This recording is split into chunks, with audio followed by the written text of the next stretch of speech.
ശ്രീമദ് ഭഗവത്ഗീത നമ്മൾ ഇന്ന് രണ്ടാമത്തെ അധ്യായത്തിലേക്ക് കടക്കുവാൻ പോവുകയാണ്. അത് സാഖ്യയോഗമാണ്. ഇതിൽ പറയുന്ന കാര്യം നമ്മളെ ഉപനിഷത്തുക്കളിലെല്ലാം കൂടിയിട്ട് പറയുന്ന ചില കാര്യങ്ങൾ ചുരുക്കി ഇവിടെ പറയുകയാണ്. പല ഉപനിഷത്തുക്കളിലായിട്ട് പറഞ്ഞതിൻ്റെ എല്ലാ കാര്യമൊന്നുമല്ല, ചില കാര്യങ്ങൾ. അപ്പം നമുക്കതിലേക്ക് കിടക്കാം. അപ്പോൾ ഒന്നാമത്തേൽ എന്താ പറയുന്നത്? സഞ്ജയം പറയുകയാണ്, അവരോട് ധൃതരാഷ്ട്രോട് പറഞ്ഞു കൊടുക്കുകയാണ് നടക്കുന്ന കാര്യങ്ങൾ. അങ്ങനെ മനസ്സലിവോടുകൂടിയുള്ള അർജുനൻ, കാരണം യുദ്ധക്കളത്തിൽ മരിക്കുന്നതെല്ലാം കണ്ടപ്പോൾ എല്ലാവരും മരിക്കും എന്നുള്ള ചിന്ത എല്ലാം തോന്നിയപ്പോഴും മനസ്സലിഞ്ഞു പോയി. ദുഃഖത്തോടുകൂടി വലിയ വിഷമം, വലിയ പ്രശ്നത്തിലാണ് കൊണ്ട് തലയിടേണ്ടി വരുന്നത്. അപ്പം കണ്ണിൽ മുഴുവൻ വെള്ളം നിറഞ്ഞു കണ്ണുനീരുമായിട്ട് നിൽക്കുകയാണ് ആര്? അർജുനൻ. അപ്പം ഇത് കണ്ടിട്ട് കൃഷ്ണനോട് ചോദിച്ചല്ലോ കുറേ ചോദ്യങ്ങൾ, പാപത്തെപ്പറ്റിയും നരകത്തെ പോകുന്ന കാര്യമല്ലേ ചോദിച്ച, ഇവരെല്ലാം കൊന്നാൽ ഞാൻ. അപ്പം കൃഷ്ണൻ പറയുന്നതാണ് ഇനിയുള്ളത്. അപ്പം 2-ലും 3-ലും എന്താണ് പറയുന്നതെന്ന് നോക്കണം. നീ ആര്യന്മാർക്ക് ചേരാത്ത കാര്യങ്ങളാണ് പറയുന്നത്. ആര്യന്മാർ എന്ന് പറയുമ്പോൾ ശാസ്ത്രത്തിൻ്റെ അടിസ്ഥാനത്തിൽ ചിന്തിക്കുന്നവരാണ്. അതായത് പ്രളയം കഴിഞ്ഞ് രക്ഷപ്പെട്ടു വന്ന ശാസ്ത്ര വിഭാഗമാണ്. ശാസ്ത്രജ്ഞന്മാരുടെ ഒരു 4 യുഗങ്ങൾ കഴിഞ്ഞ് അവസാനം പ്രളയം നടക്കും, പിന്നെ ആദ്യമേ ഒന്നേന്ന് തുടങ്ങും. അപ്പോൾ കുറേ പേർ രക്ഷപ്പെട്ട് വരുന്ന ശാസ്ത്രജ്ഞന്മാർ, അവരിലൂടെയാണ് ജ്ഞാനം കൈമാറാൻ പോകുന്നത്. അങ്ങനെ ജ്ഞാനം കൈമാറി വരുന്നവരെ വിഭാഗത്തെയാണ് ആര്യന്മാരെന്ന് പറയുന്നത്. അവർ ശാസ്ത്രജ്ഞന്മാരാണ്. അപ്പോൾ അവർക്ക് ചേരാത്ത കാര്യങ്ങളാണ്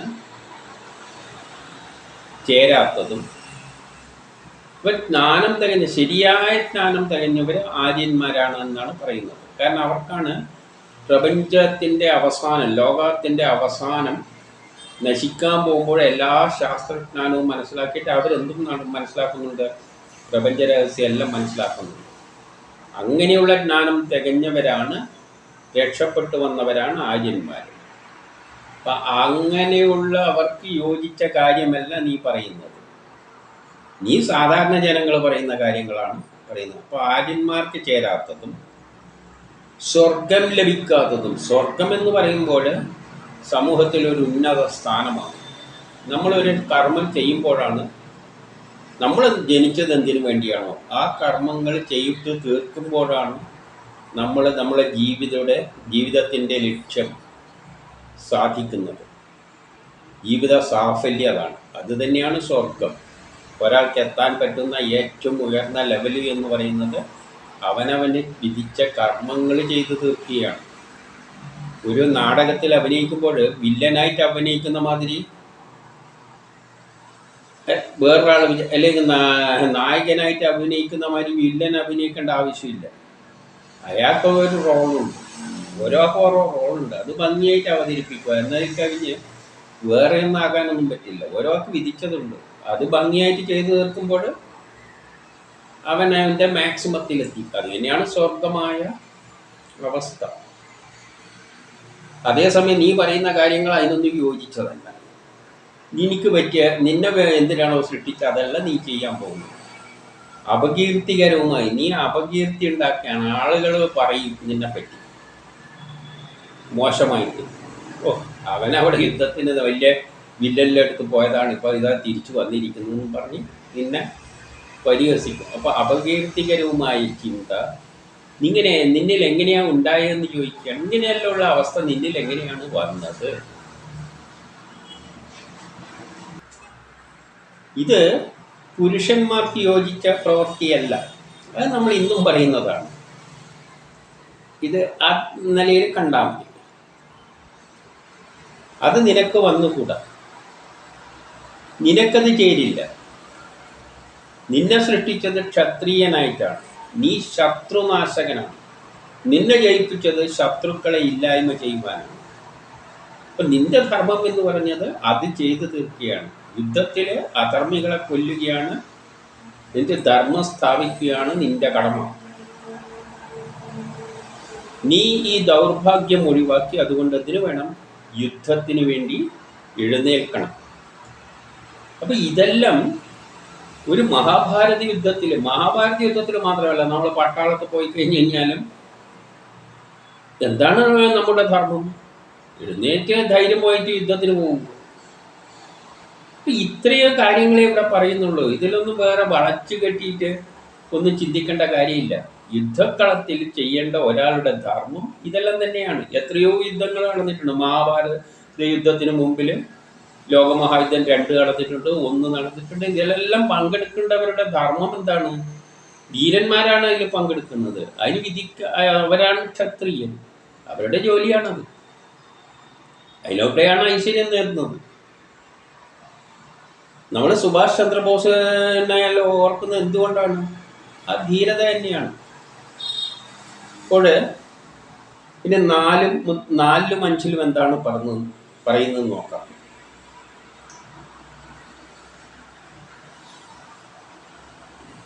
അപ്പോൾ അർജുനൻ ചോദിക്കുകയാണ്, നമ്മൾ ഈ പൂജിക്കാൻ യോഗ്യരായവരാണ് ഭീഷ്മരും ദ്രോണാദികളെല്ലാം. കാരണം ഗുരുതരാതന്മാരും എല്ലാം പിതാമഹനും എല്ലാം ആണ്. അവരെല്ലാം ഭയങ്കര കഴിവുള്ളവരാണ്, എല്ലാം തികഞ്ഞതായിട്ട് ഉള്ള നിലയിലുള്ളവർ തന്നെയാണ്. ഞാൻ അവരുടെ നേരെ എങ്ങനെയാണ് മൂർച്ചയുള്ള കത്തി ആയുധങ്ങളെല്ലാം പ്രയോഗിക്കുക? എന്നിട്ട് എങ്ങനെയാണ് അവരോട് നേരിടാൻ പറ്റുക? അർജുനൻ അന്നേരം ചോദിക്കുകയാണ്, ഞാൻ കൊല്ലേണ്ട ആരെല്ലാണ്? എൻ്റെ ഗുരുനാഥന്മാരെക്കാരെല്ലാം എനിക്കിങ്ങനെ ആയുധം പ്രയോഗിക്കാൻ പറ്റുമോ? ഇങ്ങനെയുള്ള മഹാന്മാരെ വധിക്കുന്നതിലും നല്ലത് ഭിക്ഷ എടുക്കുന്നതല്ലേ? അർജുനന്റെ ചിന്ത പോവുകയാണ്. ഇങ്ങനെയുള്ളവരെയും കൊല്ലുന്നതിലും നല്ലത് എന്ത് ചെയ്യാണ്? ഭിക്ഷ എടുക്കുന്നതാണ്. ഇവരെല്ലാം ഗുരുക്കന്മാരാണ്. ഗുരുക്കന്മാരെ വധിച്ചിട്ടുള്ള ആ കൈയോടുകൂടി യുദ്ധത്തിൽ ജയിച്ചാൽ തന്നെ എങ്ങനെയാണ് സുഖഭോഗങ്ങൾ എനിക്ക് അനുഭവിക്കാൻ പറ്റുക? അത് ആ കൈ കൊണ്ട് ഈ സുഖങ്ങളെല്ലാം ഞാൻ ഭുജിക്കണോ എന്നാണ് അർജുനൻ ചോദിക്കുന്നത്. കാരണം കൊല്ലേണ്ടത് ആരെയാണ്? ഗുരുനാഥന്മാരെല്ലാം എതിര് നിൽക്കുന്നത്. അപ്പോൾ 6-ലും 7-ലും ഇനി എന്താണ് പറയുന്നത് നോക്കാം. യുദ്ധത്തിൽ ഞാൻ ചിലപ്പോൾ തോൽക്കുകയോ ജയിക്കുകയോ എല്ലാം ചെയ്യാം. ആരെയാണോ ഞാൻ കൊന്നിട്ട് ജീവിക്കാൻ ആഗ്രഹിക്കുന്നത് അവരെല്ലാം എൻ്റെ മുമ്പിൽ നിൽക്കുന്നത്. എൻ്റെ മുമ്പിൽ നിൽക്കുന്ന ഇവരെയെല്ലാം, അതായത് ഗുരുവുണ്ട്, എൻ്റെ കൂടെയുള്ള കൂട്ടുകാരുണ്ട്, അവരെല്ലാം അവരെയെല്ലാം കൊന്നിട്ടാണ് എനിക്ക് ജീവിക്കേണ്ടത്. ഇവരെല്ലാം കൊന്നിട്ട് വേണം ഞാൻ ജീവിക്കാൻ. എൻ്റെ മുമ്പിൽ നിൽക്കുന്ന ഇവരെയെല്ലാം കൊന്നിട്ടാണ് ഞാൻ ജീവിക്കേണ്ടത്.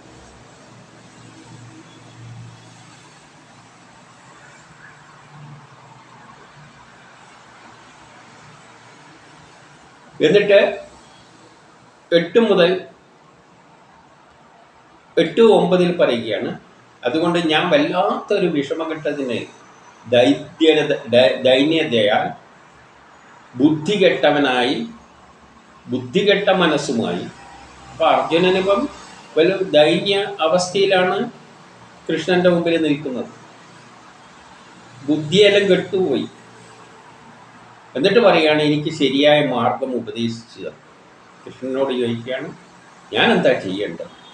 എനിക്ക് ശരിയായ മാർഗം ഉപദേശിക്കുക. കാരണം ഈ അവസ്ഥയിൽ നമ്മളെങ്ങനെയാണ് ഇങ്ങനത്തെ ഒരു അവസ്ഥയിൽ പെട്ടു പോകുമ്പോൾ നമ്മളെ ബുദ്ധിയൊന്നും എന്തില്ല, ശരിയായി വർക്ക് ചെയ്യില്ല. അതുകൊണ്ട് വല്ലവരോട് ചോദിക്കും, ഞാൻ ആരെങ്കിലും വല്ലവരടുത്തും പോയിട്ട് ചോദിക്കും, ഈ അവസ്ഥയിൽ ഞാൻ എന്താ ചെയ്യേണ്ടതെന്നെല്ലാം ചോദിക്കുന്ന മാതിരി ചോദിക്കുന്നതായിട്ട് കണ്ടാൽ മതി. അതിന് ഉത്തരം ഉപദേശിച്ചു തരിക. ഭൂമി ശത്രുക്കളില്ലാത്ത സുഭിക്ഷമായതും ദേവന്മാരെക്കാളും ഉന്നത നിലയിലെത്തുന്ന സ്ഥാനം പിടിക്കുന്നതുമായ ലോകം നേടിയാലും ഇന്ദ്രിയങ്ങളെ ക്ഷയിപ്പിക്കുന്ന ഈ ദുഃഖം മാറ്റാൻ ഞാൻ ഒരു വഴിയും കാണുന്നില്ല. ഇപ്പം ഞാൻ യുദ്ധത്തിൽ ജയിച്ചു, എന്നിട്ട് ഭൂമിയിൽ സുഭിക്ഷതയെല്ലാം ഉണ്ടാക്കി,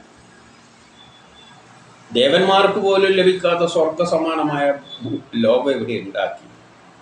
എന്നാലും എൻ്റെ ഇന്ദ്രിയങ്ങളെ ക്ഷയിപ്പിക്കുന്ന ഈ ദുഃഖം മാറ്റാൻ, എൻ്റെ മനസ്സിലുണ്ടാകുന്ന ദുഃഖം, നമ്മൾ എന്ത് തന്നെ നേടിയാൽ ഈ ഇവരെയെല്ലാം കൊന്നിട്ടല്ലേ നേടിയത് എന്ന ചിന്ത മനസ്സിൽ അലട്ടിക്കൊണ്ടിരിക്കും.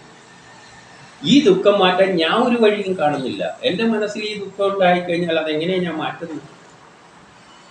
ഇങ്ങനെയും പറഞ്ഞുകൊണ്ട് അർജുനൻ എന്ത് ചെയ്തു? യുദ്ധം ചെയ്യില്ല എന്ന ഒരു തീരുമാനത്തോടു കൂടി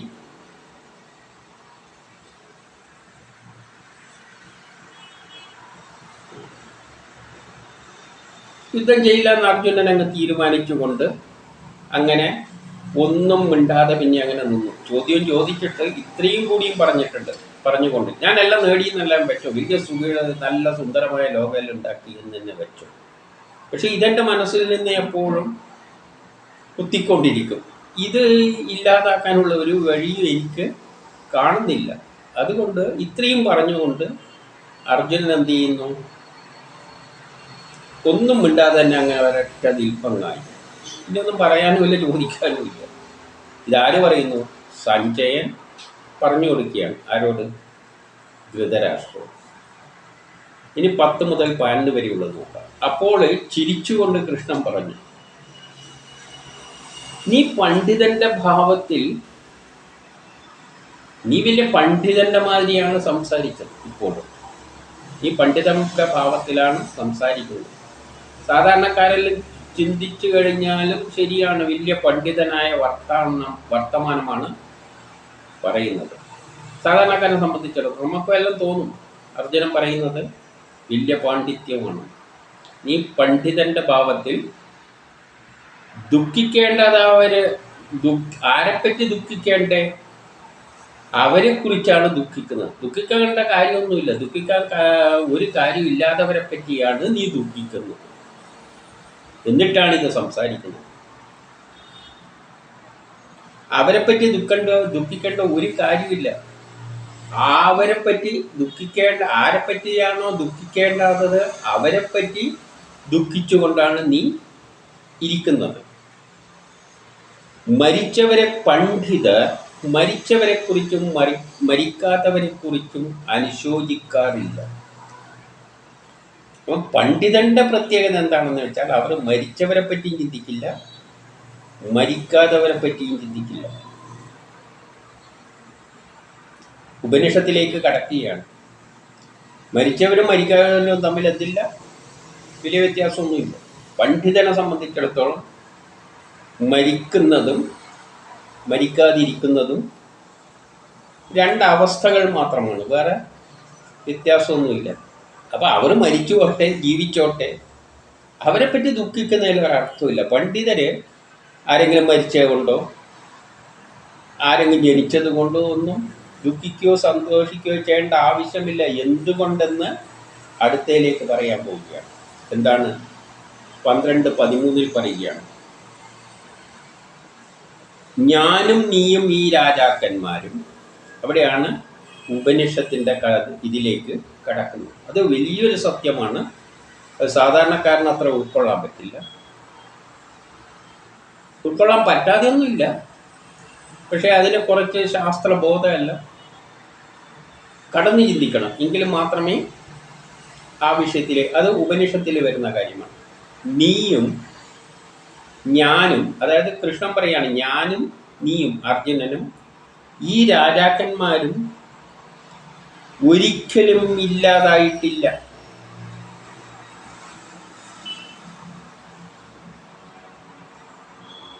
ഭാവിയിലും ഇല്ലാതാകുന്നില്ല. ഭാവിയിൽ ഇവരില്ലാതാകുന്നില്ല.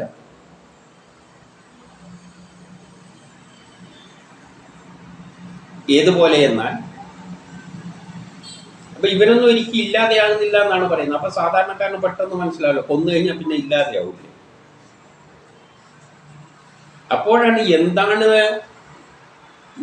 ഈ പറയുന്നതിൻ്റെ അർത്ഥം എന്ന് ഉപനിഷത്തിലൂടെ മനസ്സിലാക്കേണ്ടത്. നീയും ഞാനും ഒരിക്കലും ഇല്ലാതാകുന്നില്ല. അതായത് നമ്മൾ ഒരിക്കലും ഇല്ലാതാകുന്നില്ല, മരിച്ചാലും നമ്മൾ ഇല്ലാതാകുന്നില്ല എന്നാണ് പറയുന്നത്. നമ്മൾ മരിച്ചാലും ഇല്ലാതാവില്ലെങ്കിൽ കൃഷ്ണനും മരിച്ചാലും ഇല്ലാതാകുന്നില്ല. അതുപോലെ ഈ രാജാക്കന്മാരൊന്നും ഇല്ലാതാകുന്നില്ല, മരിച്ചാലും ഇല്ലാതാകുന്നില്ല. എന്തുകൊണ്ട്? ഏതുപോലെ എന്നാൽ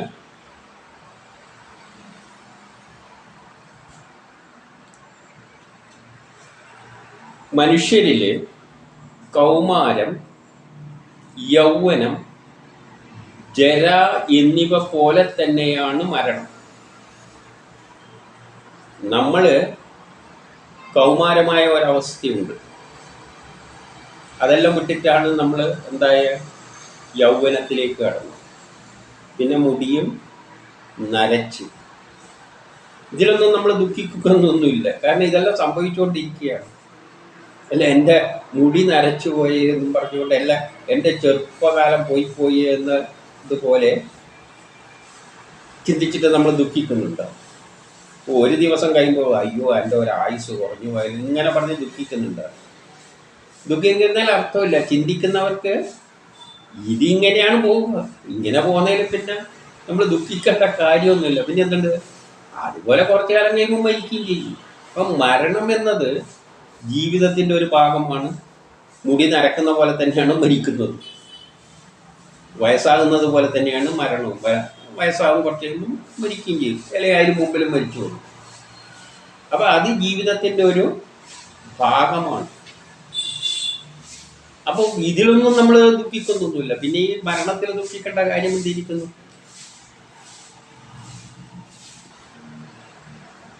ഇവിടെ 14 മുതൽ 5 വരെ ഇനി എന്താണ് പറയുന്നതെന്ന് നോക്കാം. ഇന്ദ്രിയങ്ങൾ മൂലവും വിഷയങ്ങൾ മൂലവും. ഇന്ദ്രിയങ്ങൾ എന്ന് പറഞ്ഞാൽ നമ്മുടെ ശരീരത്തിലുള്ള ഇന്ദ്രിയങ്ങൾ, നമ്മൾ കാണുകയും കേൾക്കുകയെല്ലാം ചെയ്യുമ്പോൾ, അല്ലെങ്കിൽ നമ്മളെ ശരീരം തന്നെ, ശരീരത്തിൻ്റെ പ്രവർത്തനങ്ങൾ, ഈ ശരീരത്തിൻ്റെ പ്രവർത്തനങ്ങൾ മൂലവും വിഷയങ്ങൾ മൂലം, ഓരോ വിഷയം ഉണ്ടാകുമ്പോഴും, ഉദാഹരണമായിട്ട് പരീക്ഷയിൽ പാസ്സായി എന്ന് പറയുമ്പോൾ, റാങ്ക് കിട്ടി പാസ്സായി എന്ന് പറയുമ്പോൾ ഒരു സന്തോഷം വരും, തോറ്റുപോയി എന്ന് പറയുമ്പോൾ ഒരു സങ്കടം വരും, ദുഃഖം വരും. ഇങ്ങനെ ഓരോ വിഷയങ്ങൾ കണ്ണിലൂടെ കണ്ട് നമ്മൾ കേട്ട് എല്ലാം വരുമ്പോഴുള്ള വിഷയങ്ങൾ മൂലവും നമ്മളെ ശരീരത്തിൽ നിന്നുണ്ടാകും ശീതോഷ്ണങ്ങൾ ഉണ്ടാകും, സുഖം ഉണ്ടാകും, ദുഃഖം ഉണ്ടാകും. ഇതെല്ലാം ഇങ്ങനെ സംഭവിക്കുന്നുണ്ട്. വിഷയങ്ങൾ മൂലവും ശരീരത്തിൻ്റെ ഇന്ദ്രിയങ്ങളുടെ എല്ലാം പ്രവർത്തനം മൂലവും നമുക്കെന്തുണ്ട്, സുഖദുഃഖങ്ങളെല്ലാം ഉണ്ടാകുന്നുണ്ട്. പല വിചാരങ്ങളും എല്ലാം ഉണ്ടായിട്ട് അതിൻ്റേതായ സുഖവും ദുഃഖവും ദേഷ്യവും കോപം എല്ലാം ഉണ്ടാകുന്നുണ്ട്. പക്ഷെ എന്ത് വേണം, ഇവയെല്ലാം വന്നും പോയിരിക്കും. ഓരോ കാലത്തിലും ഓരോന്നും വന്നും പോയിരിക്കും. സുഖവും വരും, ദുഃഖവും വരും, എല്ലാം വരും. അത് നിർവികാരനായി സഹിക്കണം. നമ്മൾ അതിന് വികാരത്തിന് അടിപ്പെടാതെ നമ്മളത് സഹിക്കണം. ദുഃഖം വന്നാൽ പ്രശ്നമില്ല, സുഖം വന്നാലോ പ്രശ്നമില്ല. ഇതെല്ലാം ജീവിതത്തിൽ വന്നും പോയിരിക്കും. അങ്ങനെ വന്നും പോയിരിക്കട്ടെ. ആ തരത്തിൽ സഹിക്കാൻ പറ്റണം. എങ്കിൽ മാത്രമേ നമ്മൾ പതറിപ്പോകാതിരിക്കുകയുള്ളൂ. സമചിത്തതയോടെ സുഖസുഖങ്ങളെ സമമായി കണ്ട്, ഇപ്പം സുഖമുണ്ടായാലും ദുഃഖമുണ്ടായാലും അതിനെ സമമായി കണ്ട് നിൽക്കുന്ന ധീരനാണ് അമരത്വത്തിന് അവകാശിയായത്. അമരത്വം എന്ന് പറഞ്ഞാൽ അവൻ എന്നെന്നും നിലനിൽക്കും. സമൂഹത്തിൽ അവൻ്റെ പേര് എന്നെന്നും നിലനിൽക്കും. എന്നും ലോകം അവനെ ഓർക്കും. കാരണം എന്ത് ദുഃഖമുണ്ടാകുമ്പോഴും എന്ത് സുഖമുണ്ടാകുമ്പോഴും അതിലൊന്നും ഇളകാത്ത മനസ്സുമായിട്ട് നിൽക്കാൻ ഒരാൾക്ക് പറ്റുമെങ്കിൽ അയാൾ അമരത്വമാണ് പ്രാപിക്കുന്നത്. അയാളെ ഒരു ശക്തിക്കും കീഴ്പ്പെടുത്താൻ പറ്റില്ല. അയാളുടെ മനസ്സ് ഉറച്ചതായിരിക്കും. നമ്മൾ അതില്ലെങ്കിൽ പതറിപ്പോകും. ഓരോ ഉപദേശങ്ങളാണ് പ്രധാനത്തിൽ ഓരോന്നായിട്ട് സാധാരണക്കാരന് സ്വീകരിക്കാൻ പറ്റുന്ന തരത്തിൽ വന്നാണ് അവസാനം പ്രധാനപ്പെട്ട കാര്യത്തിലേക്ക് വരാൻ പോകുന്നത്. ഇനി 16-17 പറയുകയാണ്, അസത്തിന് ഉണ്മയില്ല. അസത്തിന് എന്ന് പറഞ്ഞാൽ ഇല്ലാത്തതിന് എന്ന അർത്ഥത്തിലെടുത്താണ്. ഇല്ലാത്തതിന് ഉണ്മയില്ല. അത് ഒരിക്കലും സ്ഥായിയായ അവസ്ഥയില്ല, അത് ഉണ്ടാകാൻ പോകുന്നില്ല. ഒരസത്യമായ സംഗതി ഒരിക്കലും ഉണ്ടാകാൻ പോകുന്നില്ല. ഉദാഹരണമായിട്ട് നമ്മളൊരാളെപ്പറ്റി കുറേ കുറ്റങ്ങൾ, അയാൾക്ക് കുറ്റമൊന്നുമില്ല, നമ്മൾ എന്തെങ്കിലും കുറ്റങ്ങൾ അയാളെ പറഞ്ഞുകൊണ്ട് അത് സത്യമാകില്ല. അപ്പം അസത്തിന് ഉണ്മയില്ല, അതൊരിക്കലും സത്യമാകാൻ പോകുന്നില്ല. അതുപോലെ സത്യമായിരിക്കുന്നതിന് അഭാവമില്ല, അതില്ലാതെയാവുന്നില്ല. സത്യമായിരിക്കുന്നത്, ഇപ്പോൾ ഒരാൾ കള്ളനാണ്, നമ്മളെ ആളാണ്, നമ്മൾ എന്ത് ഇല്ലാതാക്കാൻ അവൻ കള്ളനല്ല എന്ന് വരുത്താൻ ശ്രമിച്ചാലും അത് നിലനിൽക്കാൻ പോകുന്നില്ല. സത്യം എന്താണ്? അവൻ കള്ളൻ തന്നെയാണ്. അപ്പം ഇല്ലാത്തതിനെ ഉണ്ടാക്കി പറയാനോ ഉണ്ടാക്കി ചിന്തിക്കുന്നതിനും ഉള്ളതിനെ ഇല്ലാതായി ചിന്തിക്കുന്നതിനോ അർത്ഥമില്ല. ഇത് പറഞ്ഞുകൊണ്ടാണ് ഇനിയുള്ള കാര്യം പറയാൻ പോകുന്നത്. എന്ത്? ഈ തത്വം ജ്ഞാനികൾ മനസ്സിലാക്കിയിരിക്കുന്നു. എന്നിട്ട് പറയുന്നത് എന്താണ്? ഏത് കാര്യത്തിനാണത്?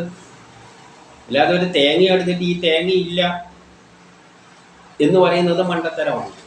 തേങ്ങയുണ്ടോയെന്ന് ചോദിച്ചാൽ തേങ്ങയുണ്ട്, അത് സത്യം തന്നെയാണ്, അത് ഇല്ലാതെയാവില്ല. വളയുണ്ടോയെന്ന് ചോദിച്ചാൽ വളയുണ്ട്, അത് ഇല്ലാതെയാവില്ല. ഏതിനാണിത് ഭാഗം? ഏതൊന്നിനാൽ ഇവയെല്ലാം ഉണ്ടായോ അവ നാശരഹിതമാണ്. ഈ പ്രപഞ്ചം ഏതിൽ നിന്നുണ്ടായോ ആ ഒരു സംഗതി നാശരഹിതമാണ്. അതാണ് സത്യം. അനശ്വരമായി അതിനെ നശിപ്പിക്കാൻ ആവില്ല. അപ്പം ഈ പ്രപഞ്ചം ഏതിൽ നിന്നുണ്ടായോ അതിനാണ് നമ്മൾ ബ്രഹ്മം എന്ന് പറയുന്നത്. ആ നിർഗുണമായ രൂപവും ഭാവവും ഒന്നുമില്ലാത്ത അതിൽ നിന്നാണ് ഈ പ്രപഞ്ചം ഉണ്ടായത്. അപ്പോൾ അത് സത്യമാണ്, അതില്ലാതാവില്ല, അതിനെ നശിപ്പിക്കുവാനാവില്ല. ഇപ്പം പ്രപഞ്ചം ഏതോ ഒന്നിൽ നിന്നുണ്ടായിട്ടുണ്ട്, അതിനാണ് നമ്മൾ ഈശ്വരൻ എന്ന് പറയുന്നത്. സയൻസിൽ വേദത്തിൽ ഈശ്വരൻ എന്ന് പറയുന്നതിനെക്കാട്ടിയും ബ്രഹ്മം എന്ന് പറയുന്നു. അത് പ്രപഞ്ചം ഏതിൽ നിന്നുണ്ട്? അതാണ് ആ ബ്രഹ്മം. അത് സത്യമാണ്. കാരണം എന്തിൽ നിന്നെങ്കിലും ഒന്നുണ്ടായല്ലേ പറ്റൂ. അത് ശാസ്ത്രലോകം അന്വേഷിക്കുന്നുണ്ട് ഏതിൽ നിന്നാണ്. കാരണം ഇലക്ട്രോൺ അവർ അന്വേഷിച്ചാണ് ഇലക്ട്രോണിലും പ്രോട്ടോണിലും ഊർജത്തിലും എത്തിയത്. ഇനി അത് ഏതിൽ നിന്നുണ്ടാകുമ്പോൾ ഏതോ ഒന്നുണ്ടായിട്ടുണ്ട്, ഇല്ല എന്ന് പറയാൻ പറ്റില്ല. അത് പറയാൻ ആർക്കേ പറ്റുള്ളൂ? യുക്തിവാദികൾക്കേ പറ്റുള്ളൂ. യുക്തിവാദികളും നിരീശ്വരവാദികളും പറയും അങ്ങനെയൊന്നില്ല, അങ്ങനെയൊന്നും ഇല്ലാതെയാവില്ല. കാരണം സയൻസ് തന്നെ എന്ത് പറയുന്നു? ഇല്ലാത്തതിൽ നിന്ന് ഒന്നുണ്ടാവില്ല. സയൻസ് പറയുന്നതാണ് ഒന്നും ഇല്ലാത്തതിൽ നിന്ന് ഒന്നുണ്ടാക്കാൻ പറ്റില്ല എന്ന് സയൻസ് തന്നെ പറയുന്നുണ്ട്. അപ്പോൾ ഈ ഇലക്ട്രോണും പ്രോട്ടോണും ഉണ്ടായിട്ടുണ്ടെങ്കിൽ അത് ഏതോ ഒന്ന് ഉള്ളതിൽ നിന്നാണ് ഉണ്ടായിരിക്കുന്നത്. നമ്മൾ ഉണ്ടായിരിക്കുന്നത് തന്മാത്രകളിൽ നിന്നാണ്, ജനിതക ഘടനയിൽ നിന്നാണ്. അല്ലാതെ വെറുതെ ഒന്നും ഇല്ലാതെയൊന്നും നമ്മൾ ഉണ്ടാവില്ല. ഈ തന്മാത്രകളെല്ലാം എന്തിൽ നിന്നുണ്ടായി എന്ന് ചോദിച്ചാൽ ആറ്റങ്ങളിൽ നിന്നാണ്. ആറ്റമൊന്നും ഇല്ലാതെ ഒന്നും ഇല്ലാതെ നിന്നും തന്മാത്ര ഉണ്ടാകും, ആറ്റങ്ങളിൽ നിന്നാണ്. ആറ്റം ഏതിൽ നിന്നുണ്ടായെന്ന് ചോദിച്ചാൽ ഇലക്ട്രോണും പ്രോട്ടോണും എല്ലാം നിന്നാണ്. ആ ഇലക്ട്രോൺ പ്രോട്ടോൺ ഏതിൽ നിന്നുണ്ടായി എന്ന് അന്വേഷിച്ചപ്പോൾ കിട്ടിയതാണ് ഊർജം. ഊർജത്തിൽ നിന്നാണ്. E=mc². ഈ ഊർജം ഏതിൽ നിന്നുണ്ടായി എന്ന് ചോദിച്ചു കഴിഞ്ഞാൽ ഏതോ ഒന്നുണ്ട്, അങ്ങോട്ടേക്ക് പോകുന്നവർ രൂപഭാവമൊന്നും ഇല്ലാതെ പോവുകയാണ്. അപ്പം അങ്ങനെ വരുമ്പോൾ ഊർജം ഏതിൽ നിന്നുണ്ടായെന്ന് ചോദിച്ചാൽ ഏതോ ഒന്നിൽ നിന്നുണ്ടായിട്ടുണ്ട്. അതിന് രൂപവും ഭാവവും ഇല്ല, അതിൻ്റെ സ്വഭാവവും പറഞ്ഞു കൊടുത്തിട്ടുണ്ട്. അതിൻ്റെ രൂപവും ഭാവവും ഇല്ല, അതിനെ മനസ്സിലാക്കാനും 100% പറ്റില്ല. അതിൽ നിന്നാണ് പ്രപഞ്ചം ഉണ്ടായത്. അതില്ല എന്ന് പറയുമ്പോൾ ആ ഇല്ലാത്തതിൽ നിന്നാണ് ഇലക്ട്രോണും പ്രോട്ടോണും ഉണ്ടായതെന്ന് പറയേണ്ടി വരും. അത് സയൻസ് അംഗീകരിക്കുന്നില്ല. ശാസ്ത്രതത്വപ്രകാരം എന്തോ ഒന്നുണ്ടായിരുന്നു, പക്ഷെ അതിന് അളവൊന്നുമില്ല. അങ്ങനത്തെ ഒരു സംഗതിയാണ്. കാരണം അതിനെ നിർവചിക്കാൻ പറ്റില്ല, അത് വിട്ടേക്കുക, മനുഷ്യൻ്റെ പരിധിയിൽ വരുന്ന എല്ലാവരും. അപ്പം അപ്പോൾ അതിനെ ഒരു പേര് കൊടുത്തിട്ടുണ്ട്. എന്തോന്നിൽ നിന്നാണ് ഈ പ്രപഞ്ച ഇലക്ട്രോണും എല്ലാം ഉണ്ടായിരിക്കുന്നത്, അതിനാണ് ബ്രഹ്മം എന്ന് പറയുന്നത്. അങ്ങനെയൊന്നും ഇല്ലാതെ ഒന്നുമില്ലാത്തതിൽ നിന്ന് ഉണ്ടാവില്ല. ആ ഒരു സംഗതി അതിനെ ഇല്ലാതാക്കാൻ പറ്റില്ല. അതിനെ യുക്തിവാദികളോ വിശ്വാസികളോ അങ്ങനെയൊന്നും ഇല്ല എന്ന് പറയുകയാണെങ്കിൽ അത് അജ്ഞതയാണ്. അതിനെ ഇല്ലാതാക്കാൻ പറ്റില്ല. എന്തോ ഒന്നിൽ നിന്ന് തന്നെയാണ് പ്രപഞ്ചം ഉണ്ടായിരിക്കുന്നത്. ഇലക്ട്രോണും പ്രോട്ടോണും എനർജി ഏതിൽ നിന്നുണ്ടായെന്ന് വെച്ചാൽ എന്തോ ഒന്നിൽ നിന്നാണ്. ശാസ്ത്രലോകം അത് അന്വേഷിച്ചു കൊണ്ടിരിക്കുകയാണ്. എന്തുകൊണ്ടാണ് അന്വേഷിക്കുന്നത്? അവർക്കും അറിയാം ഇതിൻ്റെ മുമ്പിൽ എന്തോ ഒന്നും ഉണ്ടായിരിക്കാം. ആ സംഗതിക്കാണ് ബ്രഹ്മം എന്ന് വേദം പറയുന്നത്. അതിനെപ്പറ്റിയുള്ള നിർവചനം വേദം ശരിക്കും തന്നിട്ടുണ്ട്. പക്ഷേ പൂർണ്ണമായി അതിനെ ഉൾക്കൊള്ളാൻ പറ്റില്ല, അതിനെ ഇല്ലാതാക്കാൻ പറ്റില്ല. അപ്പം ഈ പ്രപഞ്ചത്തിൻ്റെ എല്ലാം ആ ഒന്നിൽ നിന്നാണ് ഉണ്ടായത്. അതിനെ ഇല്ലാതാക്കാൻ പറ്റില്ല. ഇപ്പം എവിടത്തേക്കാണ് പോകുന്നത്? പ്രപഞ്ചം ഏതിൽ നിന്നുണ്ടായോ ആ സംഗതി ആദ്യം നമ്മൾ ഉൾക്കൊള്ളണം. ഏതോ ഒന്നിൽ നിന്ന് പ്രപഞ്ചമുണ്ടായിട്ടുണ്ട്. അതിന് രൂപവും ഭാവമൊന്നുമില്ല. കാരണം ഇന്ന് അങ്ങോട്ടേക്ക് പോകും തോറും ആറ്റങ്ങളിലേക്കെല്ലാം പോകുമ്പോൾ ചെറുതായി വന്ന് ഒന്നും രൂപമില്ലാതെ ഊർജാകുമ്പോൾ തന്നെ എന്തോ ഒരു അവസ്ഥയിലായി അതിൻ്റെ മുമ്പിലുള്ള അവസ്ഥക്കാണ്. അതൊരു പ്രേരക ശക്തിയാണ്. ഒരു പ്രേരക ശക്തിക്ക് നിന്നാണ്, അതാണ് പ്രപഞ്ചമുണ്ടാകുന്നതിന് പ്രേരിപ്പിച്ച സംഗതിക്ക് ബ്രഹ്മം എന്ന് പറയുന്നു. ആ ബ്രഹ്മം എന്താവില്ല? ഇല്ലാതെ ആവില്ല. അതിന് ആരില്ല എന്ന് പറഞ്ഞാൽ അങ്ങനെയൊന്നുണ്ട്. അത് ശാസ്ത്രലോകം ബുദ്ധിയുള്ളവന് ഒന്നുണ്ട് എന്ന് ധരിക്കണം. അതില്ലാതെ ആവില്ല. ആരില്ല എന്ന് പറഞ്ഞാൽ ഇല്ലാതെ ആവില്ല. ഇനി 8 മുതൽ 19 വരെ അതിനെപ്പറ്റിയുള്ള ഒരു വിവരം. അതിനാണ് ഉപനിഷത്തെല്ലാം വളരെ വിസ്തരിച്ച് പറയുന്നത്. നിത്യനും അവിനാശിയുമായ ആ ആത്മാവിൻ്റെ ഈ ശരീരം നാശമുള്ളതാണ്. അപ്പം ആ ഒരു സംഗതി നിത്യനാണ്, അതില്ലാതെയാവില്ല. കാരണം ആധുനിക സയൻസും പറയുന്നുണ്ട് ഒന്നിനെ ഇല്ലാതാക്കാൻ പറ്റില്ല. നമ്മൾ തുടങ്ങിയത് ഇലക്ട്രോണും പ്രോട്ടോണും ഊർജത്തിൽ നിന്ന് തുടങ്ങിയതേ ഉള്ളൂ. വേദം അതിനെക്കാട്ടി മുൻപിലുള്ള ഒരു പ്രതിഭാസത്തെ ബ്രഹ്മമായി സങ്കല്പിച്ചുകൊണ്ട് അതിന് ഒരു പേര് കൊടുത്തതാണ് ബ്രഹ്മം. അതിൽ നിന്നാണ് പ്രപഞ്ചമുണ്ടായത്. അപ്പം സയൻസിനെ അത് നിഷേധിക്കുന്നില്ല. എന്തോന്നിൽ നിന്ന് തന്നെയാണ് ഇലക്ട്രോണും പ്രോട്ടോണും ഉണ്ടായത്. ഒന്നുമില്ലാത്തതിൽ നിന്ന് ഉണ്ടാവില്ല എന്ന് സയൻസ് പറയുന്നുണ്ട്. അപ്പം എന്തോ ഒന്ന് അവിടെ ഉണ്ടായിരുന്നു. ആ സംഗതിയാണ് ബ്രഹ്മം. അതിനെ നശിപ്പിക്കാൻ പറ്റില്ല. അതിനെ നശിപ്പിച്ചു പോയാൽ ഊർജത്തെ നമ്മൾ ആധുനിക സയൻസ് പറയുന്ന പോലെ തന്നെ നിർമ്മിക്കാനോ നശിക്കാനോ പറ്റില്ല. രൂപം മാറ്റാനേ പറ്റുള്ളൂ. അപ്പം ഇലക്ട്രോണും പ്രോട്ടോണും ഇലക്ട്രോണുമായി ഊർജവുമായി മാറി രൂപാന്തരം പ്രാപിച്ചത് ഏതിൽ നിന്നാണോ അതിന് ബ്രഹ്മം എന്ന് പറയുമ്പോൾ അതിനെ നശിപ്പിക്കാൻ നമുക്ക് പറ്റില്ല. അത് സ്ഥിരമായി നിൽക്കുന്ന ആ സംഗതിക്കാണ് ബ്രഹ്മം എന്ന് പറയുന്നത്. അത് നാശമില്ലാത്തവനാണ്. അതിനെ, ആ ആത്മാവിനെ കൊന്നതായോ നശിപ്പിച്ചതായോ ആരെങ്കിലും ചിന്തിക്കുവോ?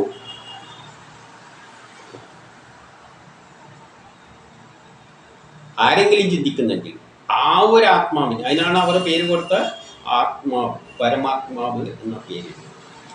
അതിനെ കൊല്ലാനും നശിപ്പിക്കുവാനും പറ്റുമെന്ന് ആരെങ്കിലും ചിന്തിക്കുന്നുണ്ടെങ്കിൽ അവർക്ക് വാസ്തവം എന്താണെന്നറിയില്ല. അപ്പം പ്രപഞ്ചം ഏതിൽ നിന്നുണ്ടായോ ആ ബ്രഹ്മമാണ് പ്രപഞ്ചമായി മാറിയത്. അതിനെ നശിപ്പിക്കാനോ നിർമ്മിക്കാനോ ഒന്നും പറ്റില്ല. അതിനെ കൊന്നു എന്ന് പറയുന്നുണ്ടെങ്കിൽ അവർക്ക് വാസ്തവം അറിയില്ല, സത്യം അറിയില്ല. ആ ആത്മാവ് ആരെയും കൊല്ലുന്നുമില്ല. ആ ആത്മാവിനെയും ആർക്കും കൊല്ലാനും പറ്റില്ല. അത് സയൻസിൻ്റെ തത്വമാണ്. അതിനെ ആർക്കും കൊല്ലാനും പറ്റില്ല, അതാരെയും കൊല്ലാനും പോകുന്നില്ല. ആ ആത്മാവ് ഇത് എത്തിച്ചേർന്നത് പ്രപഞ്ചം ഏതിൽ നിന്നാണോ ഉണ്ടായത് എന്നാണ്. അപ്പം നമ്മൾ ആദ്യം വളരെ ലളിതമായിട്ട് മനസ്സിലാക്കിയാൽ മതി, വലിയ പാടൊന്നുമില്ല. നമ്മൾ ആറ്റങ്ങൾ ചേർത്ത് വെച്ചുണ്ടാക്കിയതാണ്. ആറ്റങ്ങളെല്ലാം പൊളിച്ചാൽ കിട്ടുന്ന 3 കണങ്ങളാണ് ഇലക്ട്രോൺ, പ്രോട്ടോൺ, ന്യൂട്രോൺ. ഈ പ്രപഞ്ചത്തിലുള്ള എല്ലാ ഇലക്ട്രോൺ, പ്രോട്ടോൺ, ന്യൂട്രോണും വെച്ചിട്ടാണ് ഉണ്ടായിരുന്നത്. അതിനെ നശിക്കുമ്പോൾ അത് ഊർജ്ജമായി മാറും. അപ്പോൾ അങ്ങോട്ടേക്ക് പോകുന്നതോടും നമ്മൾ ഈ രൂപം നശിച്ച് പോവുകയാണ്. നമ്മൾ പൊടിച്ചു കഴിഞ്ഞാൽ തന്നെ രൂപം പോയി, പിന്നെ പൊടിയായി മാറും. പൊടിയിനെയും പൊടിച്ച് കഴിയുമ്പോഴാണ് ഇലക്ട്രോൺ, പ്രോട്ടോൺ കാണാൻ പറ്റാത്ത ചെറുതായി, പിന്നെയും പോകുമ്പോൾ ഊർജ്ജമായി മാറും. ആ ഊർജവും ഏതിൽ നിന്നുണ്ടായോ ആ ഒരു സംഗതിക്കൊരു പേര് കൊടുക്കുന്നേ ഉള്ളൂ. അതാണ് ബ്രഹ്മം. അതാണ് സ്റ്റാർട്ടിങ് പോയിന്റ് ഓഫ് ക്രിയേഷൻ. അതിനെ 100% മനസ്സിലാക്കാൻ പറ്റില്ല. ഇത്രയും ഉൾക്കൊള്ളുക. അതാണ് അപ്പം പ്രപഞ്ചമായി മാറിയത്. അതിനെ ഇല്ലായ്മ ചെയ്യാനോ ഒന്നും പറ്റില്ല. കാരണം സയൻസിൻ്റെ അടിസ്ഥാനത്തിൽ തന്നെ പറയുന്നത് ഒന്നിനെ ഇല്ലാതെയാക്കാൻ പറ്റില്ല. ഊർജത്തെ ഇല്ല. ഇതുപോലെ ഊർജത്തിൻ്റെ വേറൊരു രൂപമാണ്. പക്ഷേ രൂപവും ഭാവവും ഇല്ല എന്നുള്ള വ്യത്യാസമേ ഉള്ളൂ. അതിനെ ഇല്ലാതാക്കാൻ പറ്റില്ല, അതിനെ കൊല്ലാനും പറ്റില്ല. അതിനാണ് ആത്മാവ് എന്നിവിടെ പറയുന്നത്, പരമാത്മാവ്. അത് ഒരിക്കലും ഇനി 20 പറയുന്നു, അത് ഒരിക്കലും ജനിച്ചിട്ടില്ല, മരിക്കുന്നുമില്ല. അപ്പം ആ സംഗതിക്ക് ജനനവുമില്ല, മരണവുമില്ല.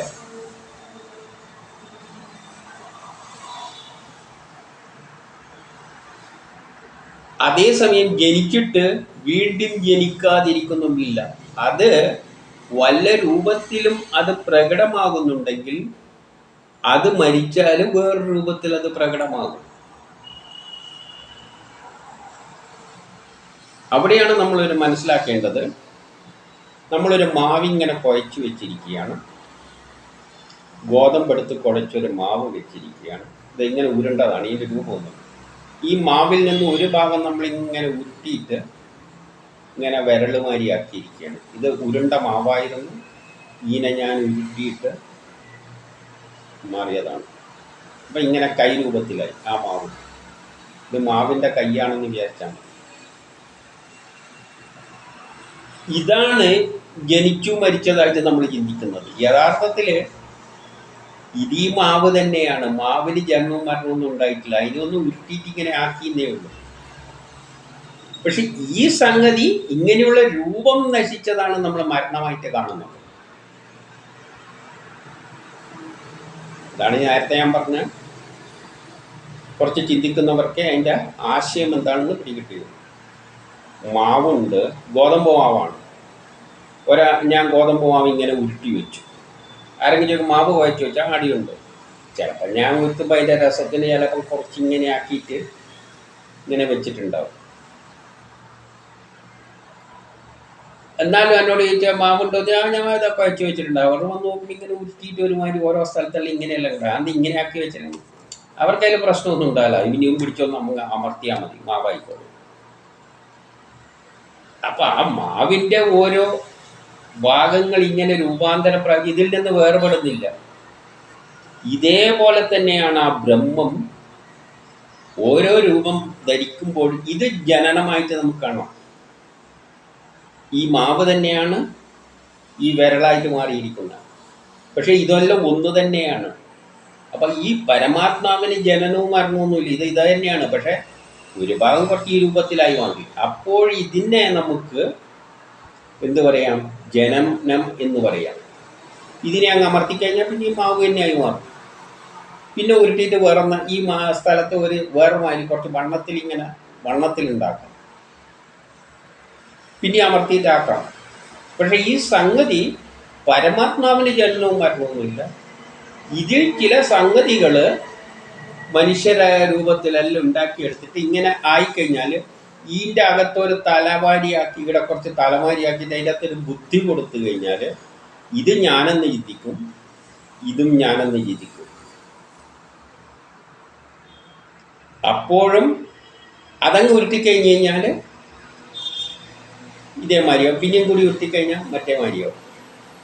യഥാർത്ഥത്തിൽ മാവേ ഉള്ളൂ, അല്ലാതെ സ്വർണത്തിൽ നിന്ന് വളയുണ്ടാക്കുന്ന മാതിരി ചിന്തിക്കുമല്ലോ. സ്വർണത്തിൽ നിന്നാണെങ്കിൽ അതിൻ്റെ ഒരു കഷ്ണം എടുത്തിട്ടാണ് വളയാക്കി മാറ്റുന്നത്. അപ്പോൾ ഇവിടെ കുറഞ്ഞിട്ടുണ്ട്, ഇവിടെ ഇത് കുറയുന്നില്ല. ഈ ഒരു രൂപമില്ലാത്ത സംഗതി തന്നെയാണ് ഇതായിട്ട് മാറുന്നത്, പലതായിട്ട്. അത് തന്നെ പലതായിട്ട് മാറിയാണ്. അതുകൊണ്ട് തന്നെ അത് തന്നെയാണ് നമ്മളായിട്ട് മാറിയത്, അതുതന്നെയാണ് കൃഷ്ണനായിട്ട് പറയുന്നത്. അപ്പോൾ അതും ഇതും എല്ലാം എന്ത് തന്നെയാണ്? മാവ് തന്നെയാണ്, പരമാത്മാവ് തന്നെയാണ്. ഓരോ സമയത്ത് കുറച്ചിങ്ങനെ അതാണ് കടലിലെ വെള്ളത്തിൽ ഒരു കുമിള ഉണ്ടായത്. ഓരോ നാട്ടിലും കുമിള ഉണ്ടാവും. പക്ഷേ വെള്ളം സമുദ്രം തന്നെയാണ്. അത് ഒരു ഭാഗത്ത് കുറച്ചങ്ങ് പൊത്തിപ്പോയി, അതുകൊണ്ട് വ്യത്യാസമുണ്ട്. ഇതുപോലെയാണ് ബ്രഹ്മം നമ്മളായി മാറിയത്. അപ്പം നമ്മൾ എന്ത് തന്നെയാണ്? ആ ബ്രഹ്മം തന്നെയാണ്. അതാണ് യഥാർത്ഥ സത്യം. അതുകൊണ്ട് അതിനെന്തില്ല? ജനന മരണമില്ല. ഇനി അത് എവിടെയെങ്കിലും വല്ല രൂപത്തിൽ ഇങ്ങനെ ജനിച്ചെങ്കിൽ അത് വീണ്ടും മരിച്ചു കഴിഞ്ഞാലും വീണ്ടും ജനിക്കുകയും ചെയ്യും. അപ്പം ഈ രൂപത്തിൽ ആകുന്നതിന് ഒരു കാരണമുണ്ട്. അതാണ് പറഞ്ഞുകൊണ്ട് വരുന്നത്. ഇവരെല്ലാം പണ്ടേ ഉള്ളവർ തന്നെയാണ്. അപ്പം നമ്മളിൽ എന്തുണ്ട്? നമ്മളാ ബ്രഹ്മം തന്നെയാണ്. ബ്രഹ്മമാണ് ഇങ്ങനെ വികസിച്ചിട്ട് നമ്മളായിട്ട് ഒരു രൂപത്തിൽ ഇങ്ങനെയുള്ള നമ്മളിൽ ഉരുട്ടിയിട്ട് ഇങ്ങനെ ബ്രഹ്മമാക്കി, ഒരു ഭാഗത്ത് ഉരുട്ടിയിട്ട് പ്രമോദ് എന്ന വ്യക്തിയാക്കി ഇവിടെ ഒരു തലക്കും കണ്ണും മൂക്കും എല്ലാം കൊടുത്തു. അപ്പം ഞാനാണെന്ന് ചിന്തിക്കും, ഇപ്പോഴത്തെ വേറെ ആളാണെന്ന് ചിന്തിക്കും. ഇവരെ തമ്മിൽ അടികൂടിയോ എന്തോ എല്ലാം ചെയ്യും. പക്ഷേ യഥാർത്ഥത്തിൽ എന്ത് തന്നെയാണ്? ബ്രഹ്മം തന്നെയാണ്. അപ്പോൾ യഥാർത്ഥമായ ഞാൻ എന്നത് അപ്പോൾ എന്താണ് എന്നാണ് ഇനി പറഞ്ഞുകൊണ്ട്. അപ്പം ഇതിൽ നിന്ന് കൺഫ്യൂഷൻ തീർക്കും. പക്ഷേ ഇനിയിപ്പോൾ ഞാനെന്ന ചിന്ത, ഇതിൻ്റെ അകത്തൊരു ഞാനെന്ന ചിന്ത ഉണ്ടാകും. അതും ഉണ്ടാക്കുന്നത് ആരാണ്? ഒന്നുമില്ലാത്തതിൽ നിന്നുണ്ടാവില്ല. ഈ ബ്രഹ്മം എന്ന ആ ഒരു പ്രേരക ശക്തി തന്നെയാണ് ഇവിടെ ഞാനെന്ന ഒരു ചിന്ത ഉണ്ടാക്കുന്നത്, ഇവിടെ കൃഷ്ണൻ എന്ന ചിന്ത ഉണ്ടാക്കുന്നത്. ഇതേ മാവുമാരിയുള്ള ആ ബ്രഹ്മം തന്നെയാണ് ഇങ്ങനെ അതിൻ്റെ ഓരോ ഭാഗങ്ങൾ ഇങ്ങനെയായിട്ട് ഇവിടെ ബുദ്ധി കൊടുത്തിട്ട് ഇതിലൂടെ ഞാനെന്ന ചിന്ത ഉണ്ടാക്കുന്നതും ഇതിലൂടെ കൃഷ്ണൻ എന്ന ചിന്ത ഉണ്ടാക്കുന്നതും എല്ലാം ഈ ബ്രഹ്മം തന്നെയാണ് ചെയ്യുന്നത്. നമുക്ക് ഈ രണ്ട് വ്യക്തിയൊക്കെ രണ്ടായിട്ട് തോന്നും ബുദ്ധി കൊടുത്തത് കൊണ്ട്. പക്ഷേ യഥാർത്ഥത്തിൽ രണ്ടും ആ പരമാത്മാവ് തന്നെയാണ്. അതുകൊണ്ട് ഇത് പണ്ടേ ഉള്ളതാണ്. ഇനി 21 മുതൽ 22 ഈ സത്യം അറിയുന്നവന് ആരെയും കൊല്ലാനും പറ്റില്ല, ആരും അവനെ കൊല്ലുന്നുമില്ല എന്ന സത്യം മനസ്സിലാക്കണം. എന്നിട്ട് അപ്പോൾ ഈ ഞാനെന്ന ചിന്ത അപ്പോൾ ആരെയും കൊല്ലുന്നില്ല, ഈ രൂപത്തിലുള്ള മാറ്റം മാത്രമേ ഉള്ളൂ. അതെന്തിനു വേണ്ടിയാണെന്നാണ് ഇനി പറഞ്ഞു കൊണ്ടുവരാൻ പോകുന്നത്. 21, 22 പറയുന്നു, ഈ സത്യം അറിയുന്നതിന് ആരെയും കൊല്ലുന്നില്ല, കൊല്ലാനും പറ്റില്ല എന്ന സത്യം മനസ്സിലാക്കുന്ന മനുഷ്യൻ. അപ്പോഴാണ് ഇവിടെ മനുഷ്യൻ എന്ന് വരുന്നത്. പ്രമോദ് എന്ന മനുഷ്യൻ, കൃഷ്ണൻ എന്ന മനുഷ്യൻ. ഇതിൽ തല കൊടുത്തിട്ടുണ്ട്, ചിന്തിക്കാനുള്ള കഴിവുണ്ട്. ഇവരിൽ ഞാനെന്നൊരു ചിന്ത ഉണ്ടാക്കുന്നുണ്ട്. അത് ആര് തന്നെയാണ് ഉണ്ടാക്കുന്നത്? ഈ ബ്രഹ്മം തന്നെയാണ് ഞാനെന്ന ചിന്ത ഉണ്ടാക്കുന്നത്. ഇപ്പുറത്തേതിൽ രാജൻ എന്ന ചിന്ത ഉണ്ടാക്കുന്നത്. രണ്ടും ഒരേ ശക്തി തന്നെയാണ് ഈ ചിന്ത ഉണ്ടാക്കുന്നത്. പക്ഷേ എന്നെ സംബന്ധിച്ചിടത്തോളം ഞാനെന്ന ചിന്തയുണ്ട്, ഇതിനെ സംബന്ധിച്ചിടത്തോളം അവനും ഞാനെന്ന അവൻ്റെ ചിന്തയുണ്ട്. അപ്പോൾ എന്നിട്ട് ഈ ഞാനെന്ന ചിന്ത എൻ്റെ ഈ ആവശ്യം കഴിയുമ്പോൾ, അതായത് അമർത്തി മാവിങ്ങനെ ആക്കിയതിൻ്റെ ശേഷം പിന്നെ വേറൊരു രൂപത്തിൽ ഇങ്ങനെ വേറൊരു ഷേപ്പിൽ ചിലപ്പോൾ ഉണ്ടാക്കിയെന്ന് വരും, അതിനെ ചെറുതാക്കി. എന്നിട്ട് അതിലെന്ന ഞാനെന്ന ചിന്ത ഉണ്ടാക്കും. അപ്പം ആദ്യം ഞാനിത് ഇങ്ങനെ വലുതായിരുന്നു, അതിൽ ഈ ശക്തി തന്നെ അതിൻ്റെ അകത്ത് കയറിയിട്ട് ഞാനെന്നൊരു ചിന്ത ഉണ്ടാക്കുന്നു. അതിൻ്റെ ജോലിയെല്ലാം കഴിഞ്ഞാൽ പിന്നെ അങ്ങ് മാറ്റിയിട്ട് ഉരുട്ടിയിട്ടാക്കിയ അത് തന്നെ ചെറിയൊരു വിരൽ രൂപത്തിൽ വന്നു. എന്നിട്ട് അതിൽ കയറിയിട്ട് ഞാനെന്ന ചിന്ത ഉണ്ടാക്കുന്നു. ഈ ഞാനെന്ന ചിന്ത എന്നത് ഈ വിരളല്ല, ഇതിൻ്റെ അകത്തുള്ള ശക്തി തന്നെയാണ് ഞാനെന്ന ചിന്തയായിട്ട് മാറുന്നത്.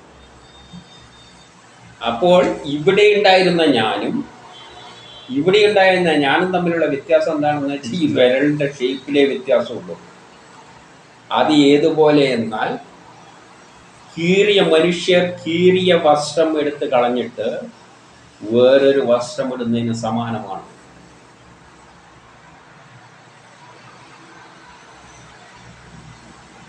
അപ്പോൾ ശരീരം എന്ത് ചെയ്യുന്നു? അതുപോലെ ഈ ആത്മാവ്, ഇതിൻ്റെ അകത്ത് ഞാനെന്നൊരു ചിന്തയുണ്ട്. ഈ ബ്രഹ്മം തന്നെയാണ് ഞാനെന്ന ചിന്ത ഇവിടെ ഒരു ബുദ്ധി ഉണ്ടാക്കിയിട്ട് ഞാനെന്ന ചിന്ത ഉണ്ടാക്കുന്നത്. എന്നിട്ട് എന്തെല്ലോ ജോലി ചെയ്യുന്നു. ഇതിനെ കൊണ്ട്, ഈ ശരീരം കൊണ്ട് ജോലി ചെയ്യിപ്പിച്ചിട്ട് ഇനി അടുത്ത കാലഘട്ടത്തിൽ ഈ ശരീരം കൊണ്ട് ചെയ്യാൻ പറ്റില്ല, അതിനൊരു വേറൊരു ശരീരം വേണമെങ്കിൽ ഈ ഞാനിങ്ങോട്ട് പിൻവലിയും. എന്നിട്ട് ഇതിനെ അങ്ങ് മടക്കും. അതിനെല്ലാം അടിച്ച് ബ്രഹ്മം തന്നെയായി മാറി, ബ്രഹ്മത്തിൻ്റെ ഒറിജിനൽ ഷേപ്പായിട്ട്. എന്നിട്ട് ഉരുട്ടിയിട്ട് ചെറുതായി അല്ലെങ്കിൽ ഇങ്ങനെ ഒരു വലിയ രൂപത്തിലുണ്ട്. വേറെ കർമ്മം ചെയ്യാൻ വേണ്ടിയിട്ട് ഈ രൂപത്തിൽ ഉരുട്ടിയെടുക്കും ശരീരം എടുത്തിട്ട് അതിൻ്റെ അകത്ത് കയറും.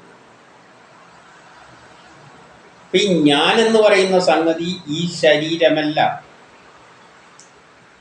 ഇതിൻ്റെ ബുദ്ധിയിലുണ്ടാക്കിയിട്ട് ഇവിടെ നിന്നൊരു പ്രേരക ശക്തി വരുന്നുണ്ട്. ആ പ്രേരക ശക്തിയാണ് ഞാൻ. ആ പ്രേരക ശക്തിക്കാണ് എൻ്റെ ജീവാത്മാവ് എന്ന് പറയുന്നത്. അപ്പം നമ്മളിൽ ഒരു ശക്തി കയറി വന്നിട്ട് ഈ ഇന്ദ്രിയങ്ങളുടെ എല്ലാം സഹായത്താൽ ഒരു ശക്തി കയറി വന്നിട്ട് ഞാനെന്നൊരു ചിന്ത ഉണ്ടാക്കുന്നത് ആ ബ്രഹ്മം തന്നെയാണ്. ഒരു ശരീരം ഉണ്ടാക്കിയിട്ട് അതിൻ്റെ അകത്ത് മനസ്സിൽ കയറിയിട്ട് ഞാനെന്ന ചിന്ത ഉണ്ടാക്കി. എപ്പോഴും ഉണ്ടാകുന്ന നല്ല ഗാഢ ഉറക്കത്തിൽ നമുക്ക് ആ ചിന്തയില്ല.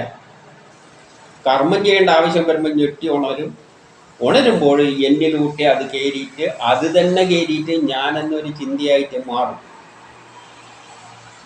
അപ്പോൾ അർജുന് ആ ഒരു ചിന്തയെ നശിപ്പിക്കാൻ പറ്റില്ല, അതിങ്ങനെ ഇറങ്ങി പോവുകയും ചെയ്യും. ഏതുപോലെ എന്നാൽ കമ്പ്യൂട്ടറിൽ എക്സൽ എന്ന വിൻഡോസ് എക്സൽ എല്ലാം ലോഡ് ചെയ്യുന്നുണ്ടല്ലോ. ആ കമ്പ്യൂട്ടറിന് ജീവൻ വെക്കുമ്പോൾ ഈ വിൻഡോസ് എക്സൽ ലോഡ് ചെയ്യുമ്പോൾ, അതാ എൻ്റെ കമ്പ്യൂട്ടറിലും ചൈനീസ് കമ്പ്യൂട്ടറിലും ഉണ്ട്, അടുത്ത വീട്ടിലെ അമേരിക്കൻ കമ്പ്യൂട്ടറിലും ഉണ്ട്, അടുത്ത വീട്ടിലെ ഇന്ത്യൻ കമ്പ്യൂട്ടറിലും ഉണ്ട്, വേറൊരുത്തൻ്റെ ലാപ്ടോപ്പിലും ഉണ്ട്, വേറൊരുത്തൻ്റെ ടാബോ എന്തെങ്കിലും പറയുന്ന അതിലും ഉണ്ട്. എല്ലാത്തിലും ഉള്ളത് ഈ വിൻഡോ XP തന്നെയാണ്, ഒരേ സംഗതിയാണ്. അത് നശിക്കുന്നില്ല. ഇതിലത് ലോഡ് ചെയ്താൽ മാത്രമേ. അതുകൊണ്ടാണ് റോബോട്ടെല്ലാം ഉണ്ടാക്കുമ്പോൾ അതിൻ്റെ അകത്തൊരു പ്രോഗ്രാം ഉണ്ടായിട്ട് പ്രോഗ്രാം ചെയ്തിട്ടാണ് ആ മെഷീനെ ആക്ടിവേറ്റ്. അതൊരു വിൻഡോസ് മാതിരിയുള്ളൊരു പ്രോഗ്രാമാണ്. ആ പ്രോഗ്രാം മാതിരിയുള്ളതിന് നാശമില്ല. ആ കമ്പ്യൂട്ടർ അടിച്ചു കഴിഞ്ഞാൽ അതേ വിൻഡോസാണ് വേറൊന്നിൽ കൊണ്ടുപോയി ലോഡ് ചെയ്യുന്നത്. ഇതിൽ ലോഡ് ചെയ്താൽ അത് സാധനം എടുത്തിട്ട് മറ്റേലും കൊണ്ട് ലോഡ് ചെയ്യാം. അത് കമ്പ്യൂട്ടറുമായിട്ട് അത് വളരെ ഒരു ബന്ധവുമില്ല. കാണുമ്പോൾ നമ്മൾ കമ്പ്യൂട്ടറിനെയാണ് എന്തോ ആയിട്ട് ചിന്തിക്കുന്നുണ്ടെങ്കിലും യഥാർത്ഥത്തിൽ അതിൻ്റെ അകത്തുള്ള സോഫ്റ്റ്വെയറാണ് ആക്റ്റീവായിട്ട് വർക്ക് ചെയ്യുന്നത്. ഈ സോഫ്റ്റ്വെയർ എല്ലാം വരുന്ന വിൻഡോ XP എന്ന ആ ഒരു സംഗതിയിൽ നിന്ന് ഒരൊറ്റ അതുപോലെ ബ്രഹ്മത്തിനാണ് ആദ്യമുണ്ടായ നിർഗുണമായ ബ്രഹ്മത്തിനെ ഒരു പ്രപഞ്ചമുണ്ടാക്കാൻ തോന്നുമ്പോൾ അത് എന്തെല്ലോ ഒരു പ്ലാനെല്ലാം ഉണ്ടാക്കിയിട്ട് പലതുമായിട്ട് അത് തന്നെ ഓരോന്നിലും കയറിയിട്ട് അത് തന്നെയാണ് കളിക്കുന്നത്. അത് തന്നെയാണ് ഞാൻ, അത് തന്നെയാണ് കൃഷ്ണനും, അത് തന്നെയാണ് ഈ ബ്രഹ്മവും. അതുകൊണ്ട് അത് ഓരോ ശരീരം മാറ്റിയിട്ട് കയറി പോവുകയല്ലാതെ വേറെ ആരെയും കൊല്ലുന്നില്ല. കൊല്ലാനോ ആർക്കും അന്ന് കൊല്ലാൻ പറ്റില്ല. കാരണം അത് തന്നെയാണ് ബ്രഹ്മം. ബ്രഹ്മത്തെ കൊല്ലാൻ പറ്റും. ഒരു ബ്രഹ്മം തന്നെയാണ് എല്ലാത്തിലും കയറിയിരുന്നിട്ട് കളിക്കുന്നത്. എന്നിട്ട് എന്ത് പറയുന്നു? 23, 24, 25 ആ ആത്മാവിനെ മുറിക്കാൻ പറ്റില്ല, തീയിൽ ദഹിപ്പിക്കാൻ പറ്റില്ല, വെള്ളത്തിൽ നനക്കാൻ പറ്റില്ല, കാറ്റിനാലോ നശിപ്പിക്കാൻ പറ്റില്ല. ഇവനും നിത്യനും സർവവ്യാപിയുമാണ്. അവിടെയാണ് നമ്മൾ മനസ്സിലാക്കേണ്ടത്. ഈ ആത്മാവ് എന്നത് സർവവ്യാപിയാണ്. ഈ ഒരു ആത്മാവ് എന്ന, ഞാൻ നേരത്തെ ഒരു മാവുമാരി പറഞ്ഞ സാധനം, മാവ് ഒരു കരരൂപത്തിലുള്ള സാധനമാണ്. പക്ഷെ ഈ ആത്മാവിന് രൂപവും ഭാവവും ഇല്ലാതെ എന്തോ ഒരു സംഗതി ഉണ്ടായിരുന്നു. അതിന് രൂപവും നമുക്ക് ചിന്തിക്കാൻ പറ്റില്ല. അത് തന്നെയാണ് ഇങ്ങനെയെല്ലാം പല രൂപത്തിൽ പ്രകടമായിരിക്കുന്നത്. എന്നിട്ട് അതിൻ്റെ അകത്ത് അത് തന്നെയാണ് കയറിയിട്ട് ഓരോന്നിലും ഞാനെന്ന ചിന്ത ഉണ്ടാക്കുന്നത്. അതിനെ നശിപ്പിക്കാൻ പറ്റില്ല. ഒരു കമ്പ്യൂട്ടറിൻ്റെ അകത്തുള്ള സോഫ്റ്റ്വെയറിനെ അല്ല നമ്മൾ നശിപ്പിക്കുന്നത്, അതിൻ്റെ അകത്തുള്ള ഉപകരണങ്ങളെയാണ് നശിപ്പിക്കുന്നത്. സോഫ്റ്റ്വെയർ ആകുമ്പോൾ കുറച്ചും കൂടി ഉണ്ടാകും, ചിലപ്പോൾ സോഫ്റ്റ്വെയർ പൊട്ടിയെന്നെല്ലാം പറയാം. ആ തരത്തിൽ ഇതല്ല. ആ തരത്തിൽ ഇത് സൗകര്യത്തിന് വേണ്ടി പറഞ്ഞാൽ മാത്രമാണ്. മറ്റേത് അത് തന്നെയാണ് എല്ലാമായി മാറുന്നത്. അത് സർവവ്യാപിയാണ്. അപ്പോൾ ഇത് എന്തിലുണ്ട്? ഈ ബ്രഹ്മം എന്നത് പ്രപഞ്ചം മുഴുവനായിട്ട് മാറുമ്പോൾ എല്ലായിടത്തും ഉള്ളത് ഈ സംഗതി തന്നെയാണ്. എല്ലാ ജീവജാലങ്ങളിലും അത് തന്നെയാണ് ഓരോ ഞാൻ എന്ന വികാരം ഉണ്ടായിട്ടെല്ലാം ആക്ട് ചെയ്യുന്നത്. അപ്പം അത് സർവവ്യാപിയാണ്, മാറ്റമില്ലാത്തവൻ. അതിന് മാറ്റമില്ല. അത് ഓരോ രൂപത്തിൽ പ്രകടമാകുന്നു എന്നല്ലാതെ അതിനൊരു മാറ്റമില്ല. എന്നിട്ട് 26 എന്ത് പറയുന്നു? അവൻ ജനിച്ചിട്ടുമില്ല, മരിക്കുന്നുമില്ല. അതൊരിക്കലും ജനിക്കും മരിക്കുകയും ചെയ്യുന്നില്ല. ആ കളിക്കുന്ന സംഗതിക്ക് മരണമില്ല. ഇത് തലയിൽ ഞാനെന്ന ചിന്തയുണ്ടാക്കിയിട്ട് കളഞ്ഞിട്ട് അത് നേരെ വേറൊരു ശരീരം ഉണ്ടാക്കിയിട്ട് അതിൻ്റെ അകത്ത് കയറും. അപ്പോൾ അതാണ് ഞാനെന്നത് പറയുന്ന ഈ സാധനമല്ല, ഇത് മാവാണ്, ഇതൊരു ശരീരമാണ്. അതല്ല ആത്മാവ്. ഒരു കമ്പ്യൂട്ടറിൻ്റെ ആത്മാവ് എന്ന് പറയുന്നത് നമ്മൾ ഈ പുറത്ത് കാണുന്നവർ, ഈ ചൈനീസ് മറ്റേ set, Indian set, American set ഇങ്ങനെ പറയുന്ന മാതിരിയല്ല. അതിൻ്റെ അകത്തുള്ള സോഫ്റ്റ്വെയറാണ് നമ്മളെ കർമ്മങ്ങൾക്ക് പ്രേരിപ്പിക്കുന്നത്. ആ സോഫ്റ്റ്വെയർ ഇല്ലെങ്കിൽ ഇതെല്ലാം വട്ടപൂജ്യമാണ്. അപ്പോൾ ഇവൻ ജനിക്കുകയില്ല മരിക്കുകയും ചെയ്യുന്നവനായി ഇല്ല എന്ന് പറയുകയാണ് 26. അതിന് ഇനി അഥവാ ഇത് ജനിക്കുകയും മരിക്കുകയും ചെയ്യുന്നു എന്ന് തന്നെ ചിന്തിക്കുകയാണെങ്കിൽ, ഇനിയിപ്പം നിങ്ങൾക്ക് അങ്ങനെയൊന്നും ചിന്തിക്കാനൊന്നും പറ്റില്ല. ഇത് ജനിക്കുകയും മരിക്കുകയും ചെയ്യുന്നുണ്ട് എന്ന് പറയുകയാണെങ്കിൽ, ചിന്തിക്കുകയാണെങ്കിൽ, ജനനമുണ്ടെങ്കിലും മരണമുണ്ട്. അതുകൊണ്ട് പരിഹാരമില്ലാത്ത കാര്യത്തിൽ ദുഃഖിക്കരുത്. അപ്പോൾ ഒരാൾ ജനിച്ചാൽ മരിക്കുകയും ചെയ്യും. പിന്നെ പരിഹാരമില്ലാത്ത കാര്യത്തിന് ചിന്തിക്കുന്നതിന് എന്തായാലും മരിച്ചല്ലേ പറ്റും. എപ്പോഴാണ് മരിക്കുന്നത്? ആവശ്യം കഴിയുമ്പോഴാണ് മരിക്കുന്നത്. നമ്മളൊരു വീടുണ്ടാക്കിയാലും നമ്മൾ ആവശ്യമുള്ള കാലത്തോളം താമസിക്കും, അതിനെ പരിപാലിക്കും. ആവശ്യം കഴിയുമ്പോൾ ഇടിച്ചു പൊളിച്ച് കളയും. അതുമാതിരി ഒരു മനുഷ്യൻ ജനിക്കുന്നത് ചില കർമ്മം ചെയ്യാൻ വേണ്ടിയാണ് ആ ശക്തി ജനിപ്പിക്കുന്നത്. ആ കർമ്മം തീരുമ്പോൾ അതിനെ അടിച്ചു കളയും. അടിച്ചു കളയുന്ന ആരെ കൊണ്ടായിരിക്കും? വേറെ ആളെ കൊണ്ടായിരിക്കും.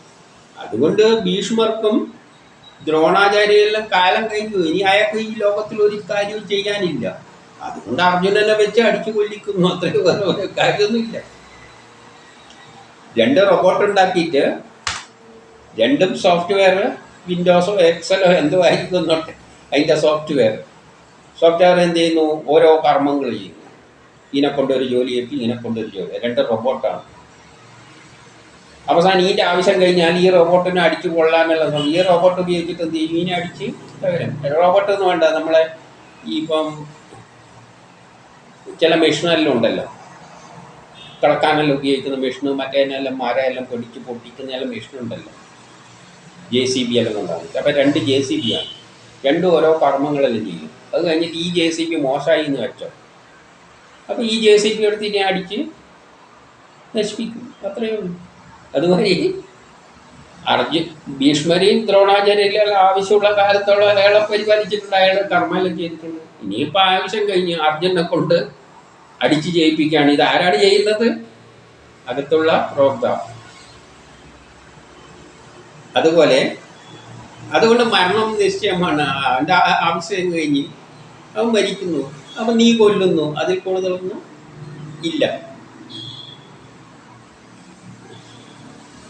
എന്നിട്ട് 28 എന്ത് പറയുന്നു? നീ ജനിക്കുന്നതിനെക്കാട്ടി മുമ്പിലുള്ള നിന്റെ കാര്യം അവ്യക്തമാണ്, നീ മരിച്ചതിൻ്റെ ശേഷമുള്ള കാര്യം അവ്യക്തമാണ്. അപ്പം രണ്ടും മുമ്പിലും പിന്നിലും അവ്യക്തമാണ്. ഇതിൻ്റെ ഇടയ്ക്കുള്ള ചെറിയ കാര്യത്തിൽ മാത്രമേ ഒരു വ്യക്തതയുള്ളൂ. അതിനെ പറ്റി ചിന്തിച്ചിട്ട് വിലപിക്കേണ്ട കാര്യമൊന്നുമില്ല. ഈ ലോകം തന്നെ എത്രയോ വർഷങ്ങളാണ്. അതിൻ്റെ ഇടയ്ക്ക് നീ കഴിഞ്ഞതും ഒന്നും വ്യക്തമല്ല, വരാൻ പോകുന്നതിനും വ്യക്തമല്ല. പിന്നെ ഈ ഒരു ചെറിയ കാലഘട്ടത്തിൽ ഇതിനെപ്പറ്റിയെല്ലാം ചിന്തിക്കുന്നതിൻ്റെ വല്ല കാര്യമുണ്ട്? അതിനാൽ വിലപിക്കുന്നതിൽ ഒരർത്ഥവുമില്ല. എന്നിട്ട് 29 എന്ത് പറയുന്നു എന്ന് വെച്ചാൽ, ചിലവർ ആത്മാവിനെ പറ്റി വളരെ വലിയ കാര്യമായിട്ട് ചിന്തിക്കും. ചിലർ അതിനെ പറ്റിയിട്ട് ഭയങ്കര ആണെന്ന് വിചാരിച്ചുകൊണ്ട് വ്യാഖ്യാനിക്കും. ചിലവർ പറയുന്നത് ആത്മാവിനെ പറ്റി പ്രഭാഷണം നടത്തുന്നതല്ല, കേൾക്കും. പക്ഷെ ഇവരാരും തന്നെ ആത്മാവിനെ പറ്റി മനസ്സിലാക്കിയിട്ടുള്ള എന്നാണ് പറയുന്നത്. ഈ ആത്മാവിനെ പറ്റി ചിലവർ പഠിച്ചിട്ട് വലിയ ബ്രഹ്മജ്ഞാനികളായിരിക്കും.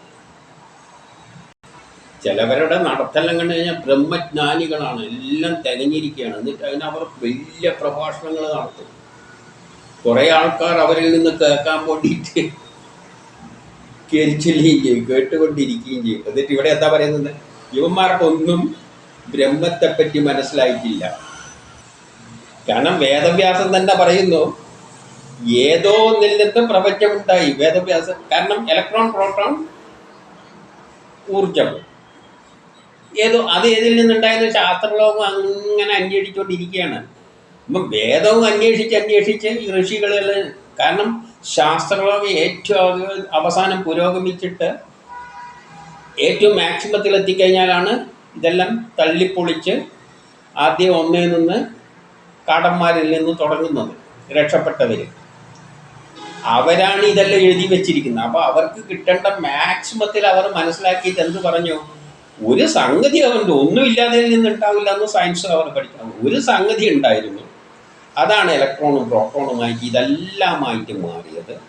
പക്ഷെ അതിന് രൂപവും ഭാവമൊന്നുമില്ല, അതിന് പൂർണ്ണമായിട്ട് മനസ്സിലാക്കാൻ ആർക്കും പറ്റില്ല. അത് ഋഷികൾ എന്നെ പറഞ്ഞ കാര്യത്തിലാണ് ഇവിടെ ബ്രഹ്മജ്ഞാനികൾ എന്നും പറഞ്ഞുകൊണ്ട് എല്ലാവർക്കും പഠിപ്പിക്കാൻ നടക്കുന്നത്. ഈ പറയുന്നവർ വേദവ്യാസന് പോലും മനസ്സിലായിട്ടില്ല, പൂർണ്ണമായിട്ട് ഉൾക്കൊള്ളാൻ പറ്റില്ല.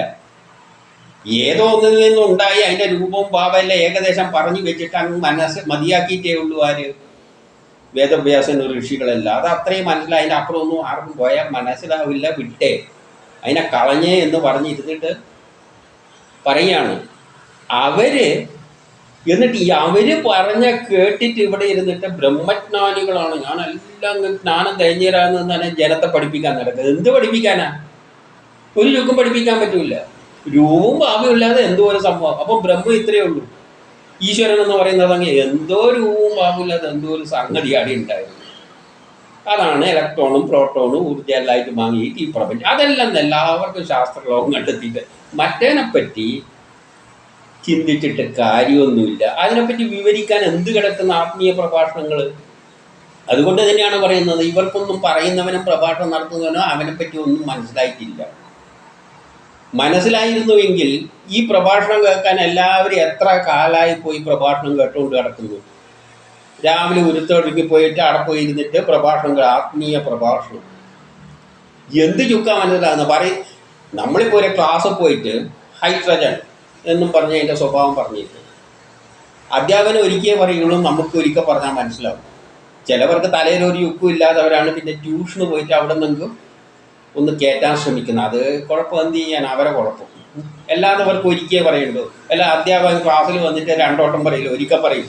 പിറ്റേത്തെ ദിവസം ക്ലാസ്സിൽ വന്നിട്ട് ആ പറഞ്ഞ ചോദ്യം ചോദിച്ച് ഉത്തരം മനസ്സിലായില്ലെങ്കിൽ അടി കൊടുക്കും. ഇതാണ് സംഗതി. ഇത് ആത്മീയ പ്രഭാഷണം എത്രയോ വർഷം തുടങ്ങിയിട്ട് പ്രഭാഷണം നടത്തിക്കൊണ്ടിരിക്കുക. ഓരോരുത്തരും കേൾക്കാൻ വേണ്ടിയിട്ട് പോയവരെല്ലാം ഒരിക്കൽ ഒരുത്തിയിൽ ചെല്ലും, വേറൊരാൾ എടുത്തു പോകും, വേറൊരാൾ വേറൊരുത്തിയിൽ പോകും. എല്ലാവരും ഓരോ ദിവസവും മാറി മാറി ആത്മീയ പ്രഭാഷണം കേട്ടി ഈ പറയുന്നവനും മനസ്സിലായിട്ടില്ല, കേൾക്കുന്നവനും മനസ്സിലായിട്ടില്ല എന്നാണ് ഇവിടെ പറയുന്നത്. അത് ഒട്ടും മനസ്സിലാകാനും പോകുന്നില്ല, വെറുതെ സമയം മെനക്കെടുത്തിയാണ്. ഇത്രയേ ഉള്ളൂ. പ്രപഞ്ചം ഏതോ ഒന്നിൽ നിന്നുണ്ടായിട്ടുണ്ട്. അതിന് രൂപവും ഭാവമില്ല, അതിന് അളവുമില്ല, ഒരു ചുക്കുമില്ല. കാരണം അളവുണ്ടായിരുന്നെങ്കിൽ അതിൽ നിന്ന് ഉണ്ടാകുന്നതിന് കണക്ക് പറയണ്ട, ഇത്ര കിലോ എന്ന് പറയണ്ടേ. അതും പറയാൻ മനസ്സിലായിട്ടില്ല, അതുകൊണ്ട് അളവും ഇല്ല എന്ന് പറഞ്ഞു വെച്ചു. അതിൽ നിന്നാണ് ഈ ഊർജം. അതൊരു പ്രേരക ശക്തിയാണ്, ഒരു ശക്തിയാണ്. അതാണ് ബ്രഹ്മം എന്ന് പറഞ്ഞ് മതിയാക്കി. പിന്നെ അതിനെ വ്യാഖ്യാനിച്ചിട്ടാണ് ഈ മതങ്ങളെല്ലാം ഇത് മാറിയിരിക്കുന്നത്. പല പേരിൽ വ്യാഖ്യാനിച്ചു. എന്നിട്ട് പിന്നെ അവരെ പൊടിപ്പും തൊങ്ങലും വെച്ച് പറഞ്ഞ് അവസാനം മതങ്ങളായിട്ട് തമ്മിൽ തല്ലുകയാണ്. യഥാർത്ഥത്തിൽ അതൊരു സയൻസ് പദമാണ്. 100% മനസ്സിലാക്കാനും പറ്റില്ല. ഏതിൽ നിന്നാണോ തുടങ്ങിയ ആ സംഘം. എന്നിട്ട് 30 മുതൽ 31 വരെ എന്ത് പറയുന്നു, അതിനെ ആർക്കും മനസ്സിലായിട്ടില്ല. അതിനാൽ അർജുന, ദേഹത്തിലെ ഈ ദേഹി ഒരിക്കലും മരിക്കുന്നില്ല. അതാണ് ഈ ശരീരമായി മാറി നമ്മിലൂടെ തന്നെ കയറിയിട്ട് നമ്മളെ കൊണ്ട് ഞാനെന്നൊരു ചിന്തയുണ്ടാക്കിയിട്ട് കളിപ്പിക്കുന്നത്. ആ ശക്തിയാണ് ഇതെല്ലായിട്ടും മാറിയുന്നത്. ആ ശക്തിയെ നശിപ്പിക്കാൻ പറ്റില്ല. ഈ ശരീരം ഇങ്ങനെ അത് ഒരിക്കൽ അടിച്ചു കളയും, വേറെ ഒന്നുണ്ടാക്കും. ഇത്ര മാത്രമേ ഉള്ളൂ. ആവശ്യം കളയുമ്പോൾ കളയുന്നു. അപ്പം ഇവിടെ ആവശ്യം കഴിഞ്ഞു. ആരെ? ഭീഷ്മരെയും ദ്രോണാചാര്യരുടെ ആവശ്യമെല്ലാം കഴിഞ്ഞ് അതിനെ തച്ചുടച്ചോ ഇല്ലാതെയാക്കുക. ഇനി പുതിയ അത് തന്നെ ഉണ്ടായിക്കോളും. അത് തന്നെ വേറെ രൂപത്തിൽ കയറി വരും.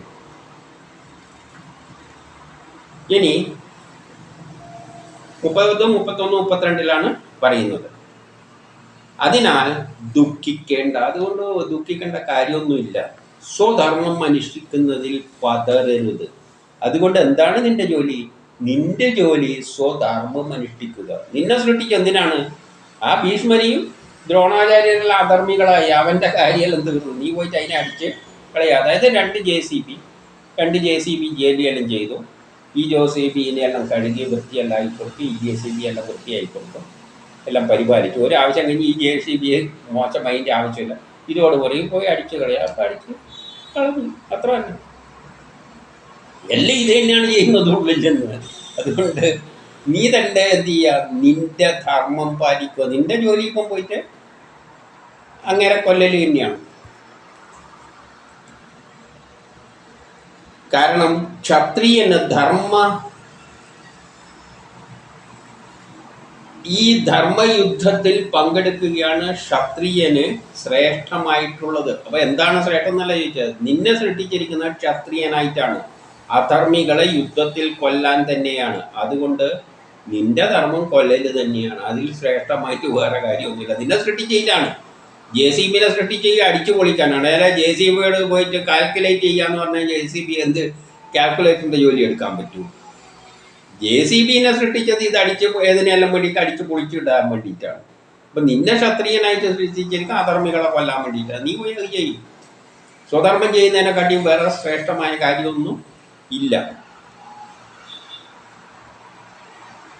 ഈ യുദ്ധം അതുകൊണ്ട് നിനക്ക് അപ്രതീക്ഷിതമായിട്ട് നിന്റെ കഴിവ് തെളിയിക്കാൻ കിട്ടിയ ഒരു അവസരമാണ്. ഏതുപോലെ തന്നെ പട്ടാളത്തിൽ പോയി കഴിഞ്ഞാലേ ധീരന്മാരാ, ഞാൻ പോയിട്ട് പട്ടാളത്തിൽ രാജ്യത്തെ സേവിക്കാൻ വേണ്ടി പോവുകയാണ്, രാജ്യത്തെ ശത്രുക്കളിൽ നിന്നല്ല ഞാൻ രക്ഷിക്കുമെന്ന് പോയിട്ട് അവിടെ പോയിട്ട് ഒരു ശത്രുവും വരുന്നില്ല. ഒരു രാജ്യം അങ്ങോട്ട് മറ്റേ രാജ്യത്തെ ആക്രമിക്കുന്നതിൽ ഇവനവിടെ പോയിരുന്നിട്ട് എന്ത് ചെയ്യാനാണ്? ചുമ്മാ ഇരിക്കും. എന്ത് കഴിവാ തെളിയിക്കാൻ പോകുന്നു? ഒരു യുദ്ധം അവിടെ ചെയ്യാനില്ല, കാരണം യുദ്ധമില്ല. അപ്പൊ അവന്റെ കഴിവ് തെളിയിക്കണമെങ്കിൽ ഒരു യുദ്ധം വരണം. യുദ്ധം വരുമ്പോഴല്ലേ അവന് ധീരമായിട്ട് ഭാരതത്തെ രക്ഷിക്കാൻ പറ്റുള്ളൂ. ഇത് യുദ്ധമില്ലെങ്കിൽ പിന്നെ അവിടെ പോയി യുദ്ധം രക്ഷിക്കാനാണ്. അതുപോലെ നിനക്ക് കിട്ടിയ നല്ലൊരു അവസരമാണ് ഈ യുദ്ധം വന്നിരിക്കുന്നത്. ഇതെല്ലാവർക്കും ഒന്നും കിട്ടൂല. അപ്പൊ നിനക്ക് സ്വർഗപ്രാപ്തിക്ക് വേണ്ടിയുള്ള നല്ലൊരു അവസാനമാണ് നിനക്കിത് കിട്ടിയിരിക്കുന്നത്. ഇത് എല്ലാവർക്കും ഒന്നും കിട്ടുന്നതല്ല, നിന്റെ കഴിവ് തെളിയിക്കാനുള്ളത്. അതുകൊണ്ടല്ലേ ഈ പുരാണ കഥകളിലൂടെ അർജുനൻ നമ്മൾ മനസ്സിലാക്കുന്നത്. എന്തുകൊണ്ട്? ഈ കഴിവ് കിട്ടിയുണ്ട്.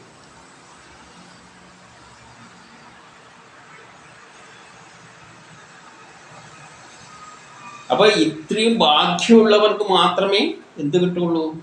ഇങ്ങനെ ഒരു അവസരം കിട്ടുള്ളൂ. ഗാന്ധിജിക്ക് മാത്രമല്ലേ സ്വാതന്ത്ര്യ സമരം നടത്താനുള്ള അവസരം കിട്ടിയുള്ളൂ. അതിനെക്കാട്ടി വലിയ കഴിവുള്ളവർ എത്രയെല്ലാം ഉണ്ടാവും, പക്ഷേ കിട്ടിയിട്ടില്ല അവസരം. ഇന്നും നമ്മളിലും ചില സ്വാതന്ത്ര്യ സമര മറ്റേ ഇതൊന്നും എടുക്കാതെ സ്വാതന്ത്ര്യം നേടാന്ന് പറഞ്ഞ ആൾക്കാരിന്നുണ്ടാവും, പക്ഷേ അതിനുള്ള അവസരമില്ല. തെളിയിക്കണ്ടിക്കാനുള്ള അവസരം കിട്ടണം. അപ്പോൾ ഒരു ക്ഷത്രിയന് ഈ അവസരം കിട്ടുന്ന ഇപ്പോഴാണ്. അതുകൊണ്ട് നീ പോയിട്ട് ഉള്ള സമയത്ത് ചെയ്യാൻ നിൻ്റെ ജോലി ഭംഗിയായിട്ട് നിർവഹിക്കുക. എൻ്റെ 33 മുതൽ 36 വരെയുള്ളതിൽ എന്താ പറയുന്നത് നോക്കാം. നീ യുദ്ധം ചെയ്തില്ലെങ്കിൽ സ്വധർമ്മം ചെയ്യാതെ കീർത്തി നശിക്കും. അപ്പം നീ ജനിച്ചത് ഒരു നല്ല ക്ഷത്രിയനായിട്ടാണ്. നീ യുദ്ധം ചെയ്തിട്ടില്ലെങ്കിൽ എന്താ ജനം പറയുക? നീ ഇപ്പം യുദ്ധം ചെയ്യാൻ ചെയ്യാത്തത് ഇതെല്ലാം ആലോചിച്ചിട്ട് ആൾ മരിക്കുമല്ലോ എന്നുള്ള നല്ലൊരു ചിന്ത വെച്ചിട്ടായിരിക്കും നീ ചെയ്യാതെ ഇരിക്കുന്നുണ്ടെങ്കിലും ജനം എന്താണ് പറയുക? അവൻ യുദ്ധത്തിന് പോയി വലിയ അധർമ്മികളെല്ലാം കൊള്ളാമെന്നും പറഞ്ഞ് ഇറങ്ങി തിരിച്ചതാണ്. ഒന്നും ചെയ്യാതെ ഇവ വന്ന് കിടക്കുന്നു. ഇനിയെന്ത് പറയും? എന്നിട്ട് നീ പാപിയായി തീരും. കാരണം നിന്നെ കർമ്മം ചെയ്യാനാണ്, ഈ ധർമ്മത്തിനാണ് സൃഷ്ടിച്ചത്. അത് ചെയ്യാതെ നീ പാപിയായി തീരും. മറ്റുള്ളവർ ദുഷ്കീർത്തി പറയും, പേടിച്ച് ഓടിയതാണെന്ന് പറയും. അങ്ങനെയുള്ള ഇത് പറയുന്ന നോക്കുമ്പോൾ അത് മരണത്തെക്കാട്ടിയും കഷ്ടമായിരിക്കും ജീവിക്കുന്നത്. അത് അത്തരം ദുഷ്കീർത്തികൾ മരണത്തെക്കാൾ കഷ്ടകരമാണ്. ഭയം കൊണ്ടതാണ് ഓടിപ്പോയതെന്നെല്ലാം ജനം പറയും. നിന്നെ നിസ്സാരനായി രാവിലെ ഒന്നിനും കൊള്ളില്ല, അത് വെറുതെ വാരകടിയല്ലേ ഉള്ളൂ എന്ന് നമ്മൾ പറയുന്നില്ലേ. പ്രശ്നം വരുമ്പോൾ തലയിടാൻ നിൽക്കുന്നവനെ വെറുതെ വാരകടിക്കാൻ, അവനെ കൊണ്ടൊരു ചുക്കും കഴിയില്ല എന്നല്ല. അതെല്ലാം കേൾക്കുന്ന എനിക്ക് ദുഃഖകരമായിരിക്കും. ഇനിയുള്ളതിൻ്റെ ജീവിതം ഇതേമാതിരി കട്ടപ്പോകയായിരിക്കും. ആൾക്കാരുടെ മുമ്പിലെല്ലാം മാറിയിട്ട് നിൽക്കേണ്ടി വരും. വളരെ ലളിതമായിട്ട് എല്ലാ കാര്യങ്ങളും പറയുന്നു. അതേസമയം മരിച്ചാൽ എനിക്കെന്ത് ചെയ്യാം? സ്വർഗം നേടാ എന്ന് പറഞ്ഞാൽ അവിടെ സ്വർഗത്തിൽ നിന്ന് തന്നെയാണ് വരുന്നത്. ആത്മാവ് ബ്രഹ്മത്തിൽ പോയി ലയിക്കുക. അത് തന്നെയാണ് ഏറ്റവും വലിയ സ്വർഗം. ബ്രഹ്മത്തിൽ പോയി ലയിക്കും. തോറ്റാലോ അല്ല ജയിച്ചാലോ? മരിച്ചാലോ സ്വർഗത്തിൽ പോയ പറഞ്ഞിടത്ത് തന്നെ ബ്രഹ്മത്തിൽ പോയി ലയിക്കാം. പറഞ്ഞു വിട്ടത് കർമ്മം ചെയ്യാനാണ്, നീ ചെയ്താൽ നീ യോഗ്യൻ എന്ന് പറയും. പിന്നെയോ മരിച്ചാലോ അല്ല ജയിച്ചാലോ? ഭൂമിയിൽ ഇതേപോലെ സുഖദുഃഖങ്ങൾ, ഭൂമിയിൽ സുഖദുഃഖങ്ങളെല്ലാം അനുഭവിച്ചുകൊണ്ട് നിനക്കെന്ത് ചെയ്യാം? ജീവിക്കാം. അതുകൊണ്ട് നീ എന്ത് വേണം? ഭൂമിയെ അനുഭവിക്കാം. ഭൂമിയെ അനുഭവിക്കുക എന്ന് പറഞ്ഞാൽ ഭൂമിയിൽ വന്നു കഴിഞ്ഞാൽ സുഖവും അനുഭവിക്കും, ദുഃഖവും എല്ലാം അനുഭവിക്കേണ്ടി വരും. അതുകൊണ്ട് നീ യുദ്ധം ചെയ്യൂ, നിന്റെ കർമ്മം നീ ചെയ്യൂ. സുഖ ദുഃഖ ജയ പരാജയം ഒന്നായി കണ്ട് യുദ്ധം ചെയ്യണം. അതായത് നിന്റെ ജോലി എന്ന് പറയുന്നത് സുഖവും ദുഃഖവും ഒന്നും നീ ചിന്തിക്കണ്ട. ഒന്നും ചെയ്യാതെ നിന്റെ ധർമ്മം, നിന്നെ സൃഷ്ടിച്ചിരിക്കുന്ന നീന് വേണ്ടിയാണ്, നീ അത് ചെയ്തങ്ങ് കൊടുത്തേക്കുക. സുഖവും നോക്കണ്ട, ദുഃഖവും നോക്കണ്ട. അങ്ങനെ നീ കർമ്മം ചെയ്യുകയാണെങ്കിൽ നിനക്കെന്തില്ല?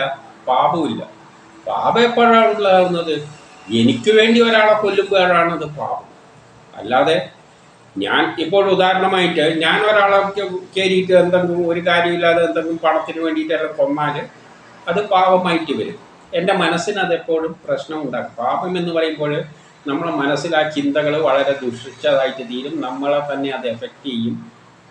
അപ്പോൾ അർജുനനിപ്പോൾ ഉള്ള പാപം തോന്നുന്നത് എന്തുകൊണ്ടാണ്? ഇതെല്ലാം ചെയ്യുന്ന തെറ്റല്ലേ എന്നുള്ള ചിന്തയുണ്ടാണ്. നേരെ മറിച്ച് ഇപ്പോൾ ഒരു തൂക്കിക്കൊല്ലാനുള്ള ജോലിയാണെന്ന് വെച്ചോ, കോടതി വിധിക്കുന്നു, നമ്മൾ ഒരാളെ തൂക്കിക്കൊല്ലുന്നു, നമുക്കൊരു പ്രശ്നമില്ല. ഇപ്പോൾ യുദ്ധത്തിൽ പട്ടാളക്കാർ മറ്റുള്ളവരെ കൊല്ലുന്നുണ്ട്, കാരണം അത് അവൻ്റെ ധർമ്മമാണ്. അപ്പം അവിടെ പാപവും പുണ്യമൊന്നുമില്ല അവൻ ചെയ്യേണ്ടത്. കാരണം എനിക്ക് വേണ്ടി എൻ്റെ സ്വാർത്ഥ താല്പര്യത്തിനെ എന്ന് ചിന്തിച്ചുകൊണ്ട് യുദ്ധം ചെയ്യുമ്പോഴാണ് എന്തുള്ളത്? പാപം ഉള്ളത്. അതുകൊണ്ട് എന്തില്ല? ഒരു പാവമില്ല, ഒന്നുകൊണ്ട് ഒരു പാവമില്ല. ഇത് ജ്ഞാനനിഷ്ഠ സാഖ്യത്തിലുള്ളതാണ്. ഇതാണ് ജ്ഞാനപരമായിട്ടുള്ള സാഖ്യദർശനം. അതായത് ഇത് തിയറിയാണ്. ഇനി പ്രാക്ടിക്കലായിട്ട് ഇന്ന് സാഖ്യത്തിലുള്ള കർമ്മനിഷ്ഠ ഇനി പറയാമെന്ന് പറയാൻ എങ്ങനെ നമ്മൾ കർമ്മം ചെയ്യണം. അപ്പം നമ്മൾ ഇതെല്ലാം ചെയ്യാൻ ബാധ്യസ്ഥമാണ്, ചെയ്തു കൊടുക്കുക. പക്ഷെ എങ്ങനെ ചെയ്യണം, അതാണ് കർമ്മനിഷ്ഠ ഇനി പറയാൻ പോവുകയാണ്. ഓരോ ആളും കർമ്മം എങ്ങനെ ചെയ്യണമെന്ന് പറയാൻ പോവുകയാണ്.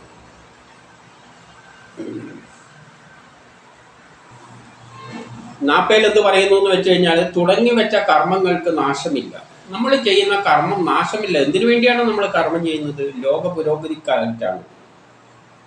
അത് നശിക്കില്ല. അങ്ങനെയുള്ള കർമ്മം, അതായത് നിഷ്കാമ കർമ്മം, നമ്മളെ സൃഷ്ടിച്ചിരിക്കുന്നത് ലോക പുരോഗതിക്ക് വേണ്ടിയാണ്.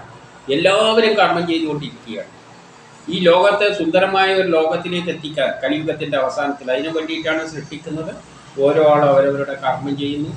ആ കർമ്മത്തിന് നാശമില്ല. അത് എവിടെ വരെ എത്തും? അവസാനം പ്രപഞ്ച സൃഷ്ടി. കാരണം നമ്മളൊരു ഓഫീസിൽ പോയി കഴിഞ്ഞാൽ നമ്മളെ ആയുസ് കാലത്ത് ചെയ്യേണ്ട സമയത്ത് നമ്മൾ ചെയ്തു കൊടുക്കും. അത് കഴിഞ്ഞാൽ നമ്മൾ പോയാൽ വേറൊരാൾ വരും, അല്ലെങ്കിൽ നമ്മൾ രാജിവെച്ച് പോയാൽ വേറൊരാൾ വന്ന് ആ കർമ്മം തുടങ്ങി പോകും. കർമ്മം നാശമില്ലാതെ എങ്ങനെ നടന്നുകൊണ്ടിരിക്കുകയാണ് ലോക പുരോഗതി. നാശമില്ല, പാപവുമില്ല. അതിൽ അങ്ങനെ ചെയ്യുന്ന കർമ്മത്തിനൊന്നും പാപമില്ല. ശത്രുക്കളെ കൊല്ലേണ്ടത് ഒരു സേനയിൽ വർക്ക് ചെയ്യുന്നവരുടെ ധർമ്മമാണ്. അതിൽ പാപമൊന്നുമില്ല. ഒരു ചെറിയ കർമ്മം പോലും ഭയത്തിൽ നിന്നും രക്ഷിക്കും. അപ്പം നമ്മൾ ചെയ്യേണ്ട ഒരു ചെറിയ കർമ്മമാണെങ്കിലും അത് ചെയ്തു കഴിഞ്ഞാൽ ഭയത്തിൽ നിന്ന് രക്ഷിക്കും. എന്തുകൊണ്ടാണ് നമുക്ക് ഭയം ഉണ്ടാകുന്നത്? എന്തെങ്കിലും പ്രതിബന്ധങ്ങളെല്ലാം കാണുമ്പോഴാണ് ഭയം ഉണ്ടാകുന്നത്. ഈ പ്രതിബന്ധങ്ങളെ നീക്കാൻ വേണ്ടിയാണ് നമ്മൾ കർമ്മം ചെയ്യുന്നത്.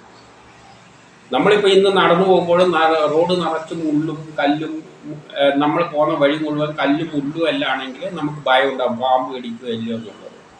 നേരെ മറിച്ച് കുറച്ച് സ്ഥലം പോയി വൃത്തിയാക്കിയാലോ അത്രയെങ്കിലും ഭയം തീർന്നു കിട്ടും. അപ്പം നമ്മൾ ഈ ലോകത്തിൽ പുരോഗതിക്ക് വേണ്ടിയാണ് ഓരോ കർമ്മങ്ങളും ചെയ്യുന്നത്. വീടെല്ലാം കോൺക്രീറ്റ് കെട്ടെല്ലാം കെട്ടുന്നത് എന്തിനു വേണ്ടിയാണ്? വല്ല കാലാവസ്ഥയിൽ നിന്നുള്ള രക്ഷക്കെല്ലാം വേണ്ടിയിട്ടാണ്. ഭയം ദൂരീകരിക്കാൻ വേണ്ടിയാണ് നമ്മൾ ലോകത്തിൽ കർമ്മങ്ങൾ ചെയ്യുന്നത്. പുതിയ കണ്ടുപിടുത്തങ്ങളും എല്ലാം ചെയ്യുന്നതിന് വേണ്ടിയാണ്. നമുക്ക് സുഖമായിട്ട് സേഫ്റ്റി. കാരണം ഏത് കർമ്മത്തിൻ്റെയും പിന്നിൽ സേഫ്റ്റി വളരെ പ്രധാനമാണല്ലോ. ഒരു കെട്ടിടം കെട്ടുമ്പോഴും എന്ത് വേണം? അവിടെ സേഫ്റ്റി റൂൾസ് എല്ലാം പാലിക്കണം. അപ്പം നമ്മളെ സുരക്ഷിതത്വത്തിന് വേണ്ടിയാണ് നമ്മൾ കർമ്മം ചെയ്യുന്നത്. അപ്പോൾ ഒരു ചെറിയ കർമ്മം പോലും വളരെ പ്രധാനമാണ്. ഇപ്പോൾ റോഡുമേൽ ഒരു പഴത്തോലുണ്ട്, ഒരു ചെറിയ കർമ്മം അതെടുത്ത് മാറ്റിക്കഴിഞ്ഞ് കഴിഞ്ഞാൽ വീഴാതെ നമുക്കറിയാം, നമ്മൾ തന്നെ തിരിച്ചു വരുമ്പോൾ ചിലപ്പോൾ അവിടെ കിടന്നിട്ട് വീണെന്ന് വരും. ഒരു ചെറിയ കർമ്മം പോലും പ്രാധാന്യമാണ്. നമ്മളെ കർമ്മം എത്ര വരും? നമ്മളിപ്പോൾ രാജാവാണെന്ന് വെച്ചിട്ട് ഒരാൾ രാജാവാണെന്ന് വെച്ചിട്ട് നമ്മൾ രാജാവിൻ്റെ മാതിരിയുള്ള ജോലി ചെയ്യുന്ന അതിലൊന്നും അർത്ഥമില്ല. നമ്മൾ എന്ത് കർമ്മമായാലും അതെനിക്ക് ചെയ്ത് കൊടുത്തേക്കും. ഇനി 41, മനസ്സ് ഏകാഗ്രമായിരിക്കണം. അപ്പം കർമ്മം ചെയ്യുമ്പോൾ ആ കർമ്മത്തിൽ മനസ്സിനെ കേന്ദ്രീകരിക്കുക. എന്തിലാണോ നമ്മളെ കർമ്മം ചെയ്യുന്നത് അതിൽ മനസ്സ് കേന്ദ്രീകരിക്കണം. സമചിത്തരല്ലാത്തവരുടെ ബുദ്ധി ഒന്നും നിശ്ചയിക്കാൻ കഴിയാതെ ഉഴലും. അപ്പോൾ ഓരോ മനസ്സ് ഉറപ്പിച്ചിട്ടില്ല എങ്കിൽ നമ്മളെ മനസ്സ് പതറിയിട്ട് ഒന്നും ചെയ്യാൻ പറ്റില്ല. അപ്പം കർമ്മം ചെയ്യുമ്പോൾ എന്താണോ ചെയ്യുന്നത് അതിൽ മനസ്സിനെ കേന്ദ്രീകരിക്കണം. ഉറച്ച ഒരു തീരുമാനത്തോടു കൂടി അത് ചെയ്യണം. ഉറച്ച തീരുമാനത്തോട് ഇല്ലാതെ ചെയ്യണ്ടേ എന്നെല്ലാം വെച്ച് കഴിഞ്ഞാൽ എന്തില്ലാതെ വരും? ഒന്നും നിശ്ചയിക്കാൻ പറ്റാത്ത അവസ്ഥയിലും. നമ്മൾ ഒരു കർമ്മം ചെയ്യുമ്പോൾ ആദ്യം തന്നെ ഉറച്ച തീരുമാനത്തിലെടുക്കണം, അത് ചെയ്തേ പറ്റൂ. പിന്നെ അതിൻ്റെ ഇടയ്ക്ക് രണ്ട് ചിന്ത പാടില്ല. അപ്പോൾ യുദ്ധം ചെയ്യാൻ പോകുമ്പോൾ ഗുരുവാണോ മറ്റേതൊന്നും ചിന്തിക്കേണ്ട ആവശ്യമില്ല. നീ നിൻ്റെ കർമ്മം മാത്രം, എൻ്റെ ധർമ്മം മുമ്പിൽ കിടക്കുന്ന ശത്രുക്കളെ പോലെ ആരും ആയിക്കോട്ടെ അവരെയെല്ലാം ഇല്ലായ്മ ചെയ്യുക. ആ തരത്തിൽ ചെയ്യണം. അല്ല അതിലൊരു ശങ്ക വന്നു കഴിഞ്ഞാൽ കർമ്മം വിഫലമാവും. പിന്നെ 42 മുതൽ 44 വരെ, അല്ല 42 മുതൽ 50 വരെയുള്ളത് വേദതൽപരരിൽ, അതായത് വേദങ്ങളിലെല്ലാം വളരെയധികം ജ്ഞാനം, വേദമാണ് എല്ലാം എന്ന് ചിന്തിച്ചിട്ട് നടക്കുന്നവരിൽ, അതിൽ കവിഞ്ഞ് മറ്റൊന്നുമില്ല എന്ന് ചിന്തിക്കുന്നവർ, വേദമാണ് ഏറ്റവും വലിയ ശാസ്ത്രം, അതിൽ കവിഞ്ഞ് ഒന്നുമില്ല എന്ന് ചിന്തിക്കുന്നവരിൽ എന്ന് പറയുന്നവരും ഭോഗചിന്തയും സ്വർഗം കാക്ഷിക്കുകയും സുഖഭോഗങ്ങൾക്ക് വേണ്ടി നിൽക്കുന്നവരും, സ്വർഗം കാക്ഷിക്കൽ, എനിക്ക് സ്വർഗം കിട്ടണം എന്നല്ല എന്തോ ഒരു വലിയ എന്തല്ലോ പ്രതീക്ഷയായിട്ട് നടക്കുന്നവർ, പുനർജന്മം, കർമ്മഫലം, പുനർജന്മത്തെപ്പറ്റി, കർമ്മഫലത്തെപ്പറ്റി, സുഖം നേടുന്നതിനെപ്പറ്റി, ഐശ്വര്യം നേടുന്നതിനെ പറ്റി അനേക കർമ്മങ്ങളെ പ്രതിപാദിക്കുന്നതുമായ വാക്കുകൾ കേട്ട്, ഇങ്ങനെ വേദങ്ങളിലെല്ലാം ഉള്ളതും പലയിടത്തും ഉള്ളതും നമ്മൾ പഠിച്ചതുമായ അനേകം വാക്കുകളെ കേട്ടിട്ട് അതിൽ മനസ്സ് അപഹരിക്കപ്പെട്ടാൽ സമാധിയിൽ ഏകാഗ്രത ലഭിക്കില്ല. നമ്മുടെ മനസ്സ് ഏകാഗ്രമാകില്ല, സമാധിയിൽ ഏകാഗ്രത ലഭിക്കില്ല. സമാധിയാവുക എന്ന് പറഞ്ഞാൽ മനസ്സ് സമാധിയിലെത്തുക, മനസ്സ് ഒരു ഉറച്ച അവസ്ഥയിലേക്ക് എത്തുക, അതാണ് മനസ്സിൻ്റെ സമാധി. അത് എത്തണ്ടെങ്കിൽ ശാന്തമാവുക. ഏതവസ്ഥയിലും മനസ്സ് ശാന്തമായിരിക്കുന്നതിന് എന്ത് ചിന്തയുണ്ടാകാൻ പാടില്ല? വേദം എല്ലാം പഠിച്ചിട്ട് വേദങ്ങളെപ്പറ്റി ചിന്തിച്ച് നടക്കുക. അതായത് വേദം എന്ന് പറഞ്ഞാൽ ജ്ഞാനമാണ്, സയൻസാണ്, മോഡേൺ സയൻസാണ്. ഈ പ്രപഞ്ച രഹസ്യം മുഴുവൻ മനസ്സിലാക്കാനുള്ള കാര്യമാണ്. അത് ആധുനിക സയൻസിലൂടെയെല്ലാം അത് പഠിക്കണം. അതാണ് ജീവിതത്തിൻ്റെ വലിയ ലക്ഷ്യം എന്നല്ല. എന്നിട്ട് ഐശ്വര്യം നേടണം, സുഖം കിട്ടണം, ഇങ്ങനെയെല്ലാം ഉള്ള താല്പര്യമായിട്ട് നടക്കുന്നവർക്ക് എന്ത് കിട്ടില്ല? സമാധിയിൽ ഏകാഗ്രത കിട്ടില്ല. അപ്പോൾ മനസ്സിനെ ഏകാഗ്രമാക്കണ്ടെങ്കിൽ നമ്മൾ ഈ ആഗ്രഹങ്ങളെയെല്ലാം എന്ത് വേണം? എന്ത് വന്നു കഴിഞ്ഞാൽ ആഗ്രഹങ്ങൾ വെച്ചിട്ട് ചെയ്യരുത്. നമ്മൾ ചെയ്യേണ്ട കർമ്മങ്ങളുണ്ട്, അത് ചെയ്തു കൊടുക്കുക. അല്ലാതെ ആഗ്രഹങ്ങളുടെ പിന്നാലെ പോകാണ്ടാതെ. വേദത്തിൽ എന്തെല്ലാം ഉണ്ട്, അല്ലെ ആധുനിക സയൻസിൽ എന്തെല്ലാം ഉണ്ട്, അതിൻ്റെ പിന്നാലെ നടക്കുന്നവര് മനസ്സ് ഏകാഗ്രമാക്കാൻ പറ്റില്ല. ഒരു വിഷയത്തിലേക്ക് ഏകാഗ്രമാക്കണം, അല്ലാതെ ശാന്തമാകില്ല. അപ്പോൾ മനസ്സെപ്പോഴും അതിൻ്റെ പിന്നാലെ, ഒരു വിഷയത്തിലായാൽ തന്നെ അതിൻ്റെ പിന്നാലെ ഓടി നടക്കും. അത് സ്ഥായിയായ അവസ്ഥയല്ല, അന്വേഷിച്ച് നടക്കുന്ന ഒരു സ്വഭാവത്തിലേക്ക് വരും. അവർക്ക് ശാന്തത ലഭിക്കില്ല. ഇവിടെ ഏതിലേക്കാണ് പറയുന്നത്? ബ്രഹ്മസാക്ഷാത്കാരത്തിലേക്കാണ് ഇനി അടുത്ത സ്റ്റെപ്പ് പറയാൻ പോകുന്നത്. അപ്പോൾ ഭൗതിക സുഖത്തിൻ്റെ പിന്നാലെ ഓടി നടക്കുന്നെങ്കിൽ വേദങ്ങളിലൂടെ സയൻസിലൂടെ എല്ലാം നിങ്ങൾക്ക് മുന്നോട്ടേക്ക് പോകാം. പക്ഷെ അതിലുകൊണ്ട് മനസ്സ് ഏകാഗ്രമാവില്ല, മനസ്സ് സമാധിയായ അവസ്ഥയിലെത്തില്ല. പക്ഷെ മനസ്സിന് സമാധിയായ ഒരു അവസ്ഥയുണ്ട്. അതെന്താണ്? എല്ലായിടവും വെള്ളം നിറഞ്ഞിരിക്കുന്ന ഇടത്ത് കിണറെന്ന പോലെയാണ്. എല്ലാവരും വെള്ളം നിറഞ്ഞെടുക്കുന്നത് കിണറിന് വലിയ പ്രാധാന്യമൊന്നുമില്ല. അതുപോലെ ആണ് ജ്ഞാനിയായ ബ്രാഹ്മണന് വേദങ്ങളാൽ ഉണ്ടാകുന്നത്. അപ്പം എല്ലാ ജ്ഞാനവും നേടിയൊരു വ്യക്തിക്ക് വേദങ്ങൾ നിസ്സാരമാണ്.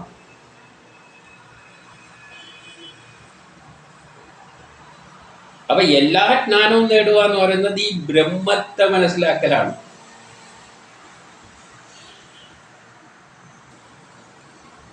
അതായത് ഈ പ്രപഞ്ച രഹസ്യം മുഴുവൻ മനസ്സിലാക്കണം, അതിനനുസരിച്ച് പ്രവർത്തിച്ച് ലോക പുരോഗതിക്ക് ഓടി നടക്കാനുള്ള താല്പര്യത്തോടു കൂടി ഒരാൾ നീങ്ങുകയാണെങ്കിൽ അവരതിൻ്റെ പിന്നാലെ മനസ്സുകൂടി നടക്കും. മനസ്സ് ശാന്തമാകില്ല, മനസ്സ് ഏകാഗ്രതമാകില്ല. മനസ്സിനെ ശാന്തമാക്കണ്ടെങ്കിൽ സമുദ്രത്തിൽ എല്ലാ ജലവും വന്ന് ചേർന്നാലും സമുദ്രം ശാന്തമായിരിക്കും. പല പുഴയിൽ നിന്നും വെള്ളം വന്ന്, പുഴയിൽ നിന്നും നദികളിൽ നിന്നെല്ലാം വെള്ളം വന്നിട്ട് സമുദ്രത്തിൽ വരുന്നുണ്ട്. പക്ഷേ സമുദ്രത്തിൻ്റെ നടുഭാഗം എന്താണ്? എപ്പോഴും ഒരുപോലെ തന്നെയാണ്. അതുപോലെ എന്ത് സംഭവങ്ങൾ ഉണ്ടായാലും നമ്മളെ മനസ്സെന്തായിരിക്കണം? ശാന്തമാക്കി വെക്കണം. അതിൻ്റെ പിന്നാലെ ഓടി നടക്കരുത്.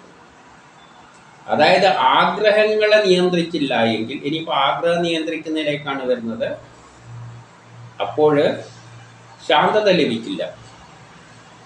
അതുകൊണ്ട് അതായത് ഒരു ബ്രഹ്മജ്ഞാനി, ഏറ്റവും വലിയ ജ്ഞാനം നേടിയവന് വേദങ്ങളിൽ പറയുന്നത് വളരെ ചെറിയ കാര്യമാണ്. വേദങ്ങളിലുള്ളത് എന്താണ്? സയൻസാണുള്ളത്. ഋഗ്വേദം, യജുർവേദം, സാമവേദത്തിലെല്ലാം സയൻസാണ്. ഇന്ന് പ്രപഞ്ചത്തിൻ്റെ പിന്നിലുള്ള എല്ലാ ശാസ്ത്ര രഹസ്യങ്ങളാണ് ഉള്ളത്. അതിലന്വേഷിക്കുന്നവന് അതിൻ്റെ പിന്നാലെ എങ്ങനെ ഓടി നടക്കും. അത് പക്ഷേ യഥാർത്ഥ ജ്ഞാനത്തിൻ്റെ ഒരു ചെറിയ അംശമാണ്. യഥാർത്ഥ ജ്ഞാനം എന്ന് പറഞ്ഞാൽ ഇതെല്ലാം ചെയ്യിക്കുന്ന ആ ശക്തിയാണ് നമ്മൾ ഉള്ളിൽ കൊണ്ട് കളിപ്പിക്കുന്നത് എന്ന് മനസ്സിലായി കഴിഞ്ഞു കഴിഞ്ഞാൽ, ആ സത്യം മനസ്സിലായി കഴിഞ്ഞു കഴിഞ്ഞാൽ അത് വേദത്തിലൂടെ നേടുന്ന ജ്ഞാനത്തെക്കാട്ടിയും എത്രയോ നിസ്സാരമാണ്. കാരണം നമ്മളിപ്പം പറഞ്ഞുകൊണ്ടിരിക്കുന്ന വിഷയത്തിലെ ജ്ഞാനം എന്ന് പറയുന്നത് ആയിട്ട് കമ്പയർ ചെയ്യുമ്പോൾ അതെല്ലാം ശക്തിയാണ് ഈ കാട്ടിക്കൂട്ടുന്നത് എന്ന് മുഴുവൻ മനസ്സിലാക്കുമ്പോൾ ബാക്കി ഉള്ളതെല്ലാം നിസ്സാരമായിട്ട് മാറും. ഇപ്പം ഈ ഒരു സാഖ്യയോഗത്തിലൂടെ കിട്ടുന്ന ഒരു ജ്ഞാനമുണ്ടല്ലോ, ഇതെല്ലാം ആദ്യമുണ്ടായ ബ്രഹ്മമാണ് പലതായിട്ട് മാറിയിട്ട് ഓരോന്നിൻ്റെ ഉള്ളിൽ കിടന്നുകൊണ്ട് ഇതെല്ലാം ചെയ്യിപ്പിച്ചിട്ട് ലോകത്തെ കൊണ്ടുപോകുന്നത് എന്ന സത്യം മനസ്സിലാക്കുമ്പോൾ നമ്മൾ ഇന്ന് കോളേജിൽ നിന്ന് പഠിക്കുന്ന ജ്ഞാനമെല്ലാം അതിൻ്റെ അടിയിലാണ് കിടക്കുന്നത്. അതുകൊണ്ടാണ് വേദങ്ങൾ എന്ന് പറയുന്നത് സയൻസ് പുസ്തകമാണ്.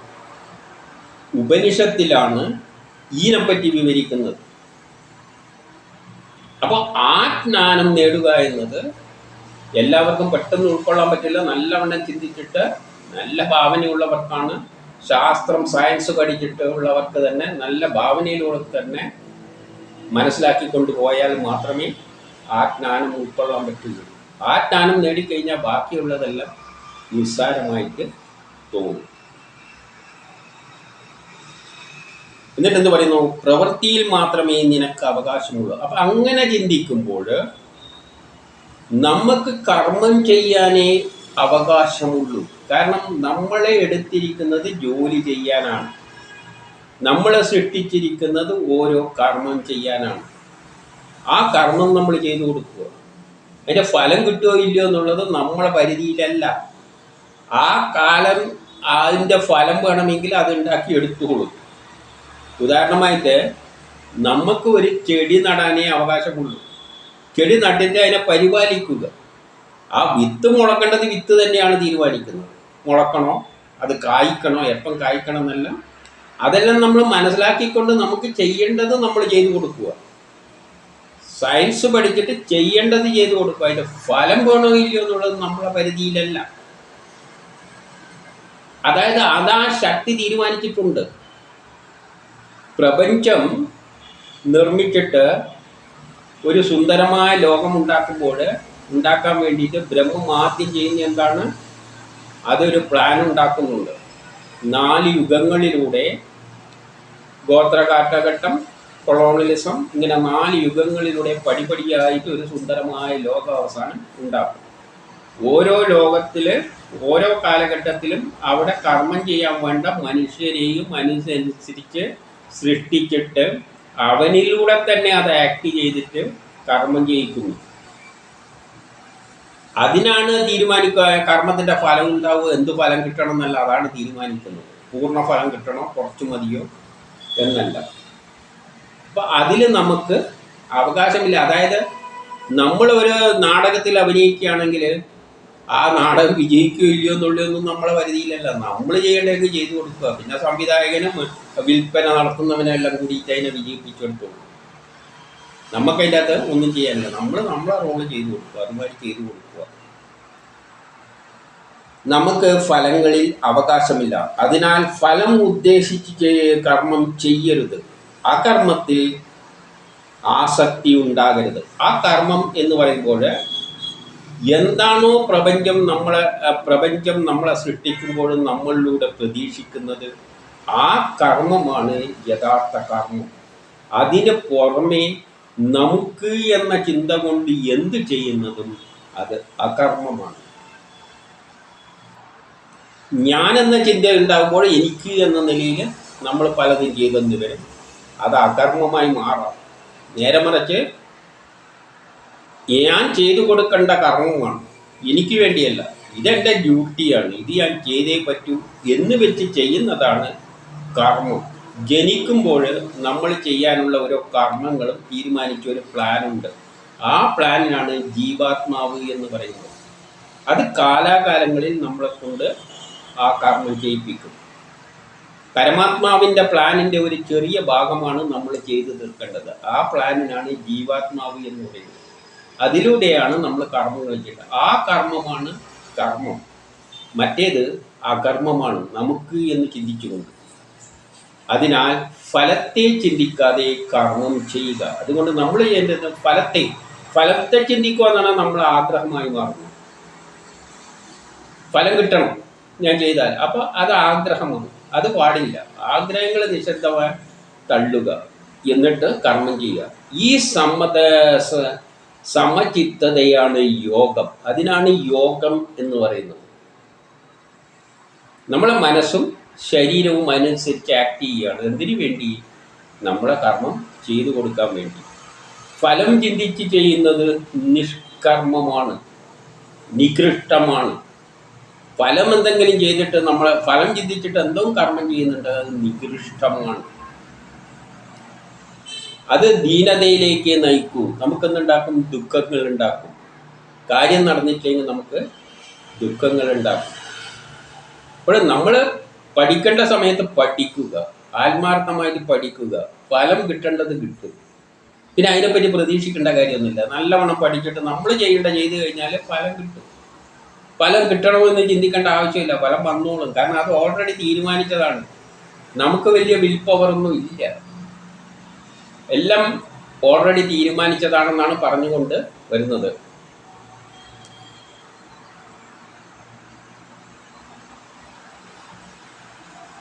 സമചിത്തൻ ഈ ലോകത്തിൽ വെച്ചു തന്നെ പാപപുണ്യങ്ങൾ ത്യജിക്കുന്നു.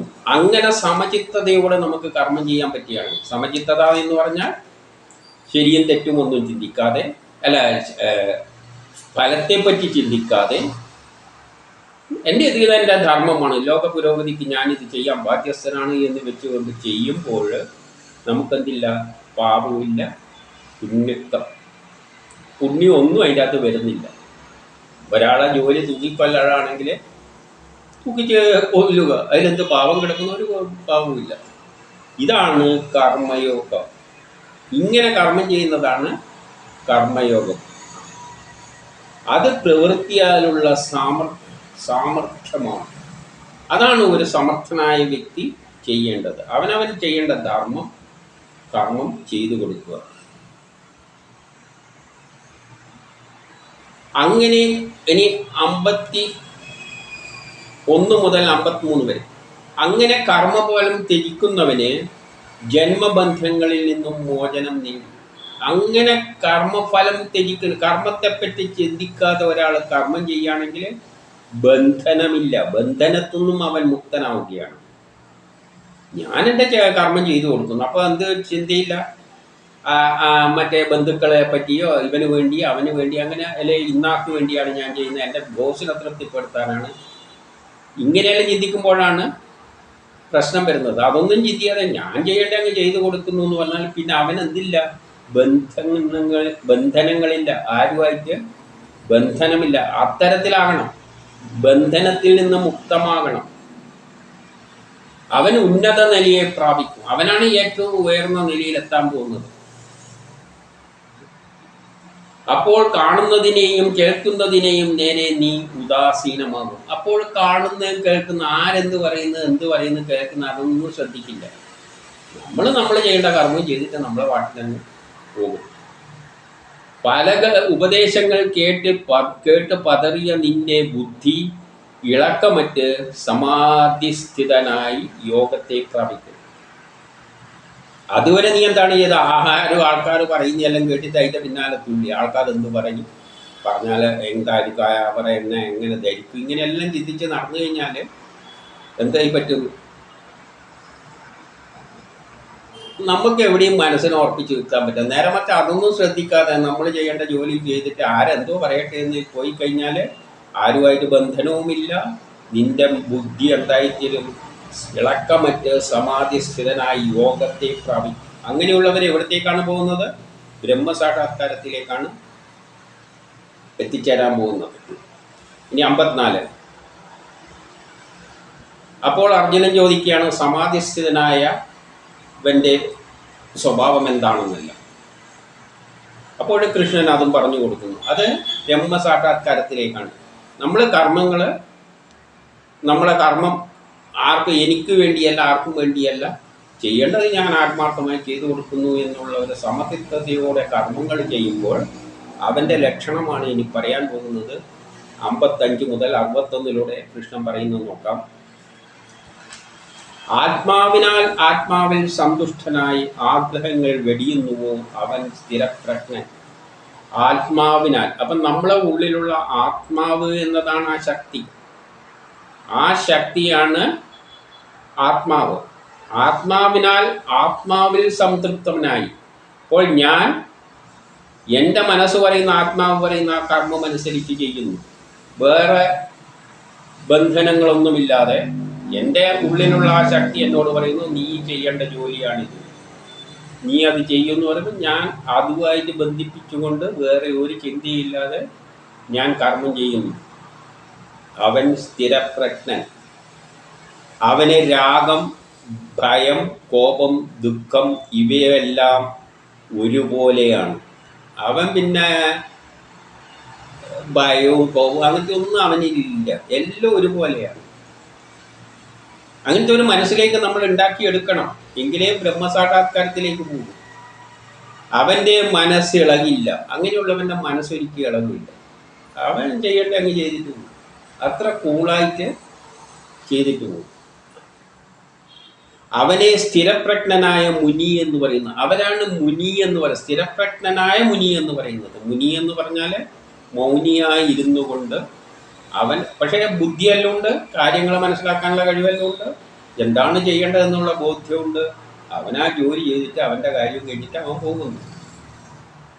അവനുള്ള ആസക്തി നശിക്കും, അതോടുകൂടി അവനിൽ ആസക്തി ഉണ്ടാവില്ല. അതേതുപോലെയെന്ന് വെച്ചാൽ ആമ അതിൻ്റെ അവയവങ്ങളെയെല്ലാം ഉള്ളിൽ വലിക്കുന്നത് പോലെ ഇവൻ അവൻ്റെ എല്ലാ അവയവം കാണുന്നതും കേൾക്കുന്നതും എല്ലാം അവൻ ഉള്ളിലേക്ക് വലിക്കും. ഇത് ബ്രഹ്മസാക്ഷാത്കാരത്തിലേക്ക് പോകുന്നതാണ്. ഭൗതികവാദിയുടെ അവൻ്റെ സ്വഭാവമാണ് പറയുന്നത്. അങ്ങനെയുള്ളവൻ്റെ ലക്ഷണമാണ്. അവൻ ആമ എല്ലാ അവയവങ്ങളും ഉള്ളിൽ വലിക്കുന്നവരെ കണ്ണിനെയും മൂക്കിനെയും എല്ലാം കാണൂല, കേൾക്കൂല, എല്ലാം ഉള്ളിലേക്ക് വലിക്കും. അവന് തോന്നുന്നത് അവൻ അങ്ങനെ ചെയ്തു കൊടുക്കും. ഇപ്പം ഞാനിപ്പം പ്രഭാഷണം നടത്തുകയാണെങ്കിൽ എൻ്റെ ജോലിയാണിതാ, എന്തായാലും ഏറ്റെടുത്തല്ലോ, ശരി പറഞ്ഞു കൊടുക്കുക, ഇരുന്ന് ഇങ്ങനെ പറഞ്ഞു പോകും. ബാക്കിയുള്ള കാര്യത്തിലൊന്നും, ലോകത്തിലുള്ള ഒരു കാര്യത്തിൽ തലയിടാതെ അങ്ങനെ അങ്ങ് പോയാൽ അപ്പോൾ എന്തു പറ്റും? ഉള്ളിൽ വലിക്കുന്ന പോലെ ഇന്ദ്രിയങ്ങളത്തിൻ്റെ ശബ്ദം, സ്പർശമെല്ലാം അപ്പോൾ വിഷയമില്ല, എല്ലാം നിലക്കും. കാണുന്നതും കേൾക്കുന്നതും എല്ലാം ഓട്ടോമാറ്റിക്കായിട്ട് അങ്ങ് നിലക്കാൻ തുടങ്ങും. മറ്റുള്ളയൊന്നും ചിന്തിക്കാതെ ഒരവസ്ഥയിലേക്ക് വരുമ്പോൾ പിന്നെ ഒന്നും കാണുന്നില്ല, കേൾക്കില്ല, ഒന്നും കേൾക്കാൻ പോകുന്നില്ല. മുമ്പിലോട്ട് എന്ത് കടന്നാലും കേൾക്കാൻ പോകുന്നില്ല, കാണാൻ പോകുന്നില്ല. അപ്പോൾ വിഷയമില്ല. അങ്ങനെ വരുമ്പോൾ പിന്നെ വിഷയത്തിലേക്ക് ഒന്നിലും താല്പര്യമില്ലാതെ വരും, വിരക്തിയിലേക്ക് വരും. എന്നാൽ ആസക്തി അവശേഷിക്കും. എന്നാൽ ആസക്തി എന്നുള്ള ചെറിയൊരു അവസ്ഥയുണ്ട്, എന്തെങ്കിലും ചെയ്തുകൊണ്ടിരിക്കും, ചെറിയ കാര്യങ്ങൾ. എന്നാൽ ആസക്തി അവശേഷിക്കും. പക്ഷേ പരമാത്മാവിൽ പ്രാപിക്കുമ്പോൾ ആസക്തിയും ഇല്ലാതാകും. അങ്ങനെ അവസാനം ആസക്തിയില്ല, ഒന്നിലും താല്പര്യമില്ലാതായിട്ട് മാറിയിട്ട് പരമാത്മാവിലേക്ക് അവൻ പിന്നെ ബ്രഹ്മസാക്ഷാത്കാരം നേടി. പിന്നെ അവന് മരണവുമില്ല, അവനെവിടെയെങ്കിലും കിടന്നിട്ട് അങ്ങനെ അവൻ്റെ കാറ്റങ്ങളുണ്ട്. ഇതാണ് ബ്രഹ്മസാക്ഷാത്കാരം.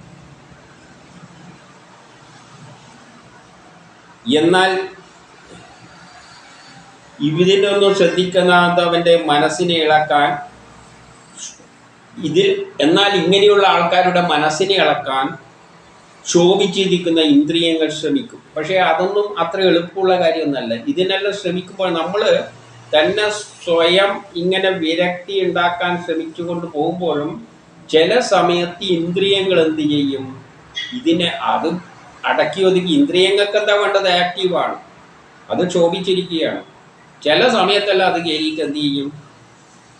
ഇന്ദ്രിയങ്ങൾ ഇവൻ്റെ മനസ്സിനെ ഇളക്കാൻ ശ്രമിക്കും.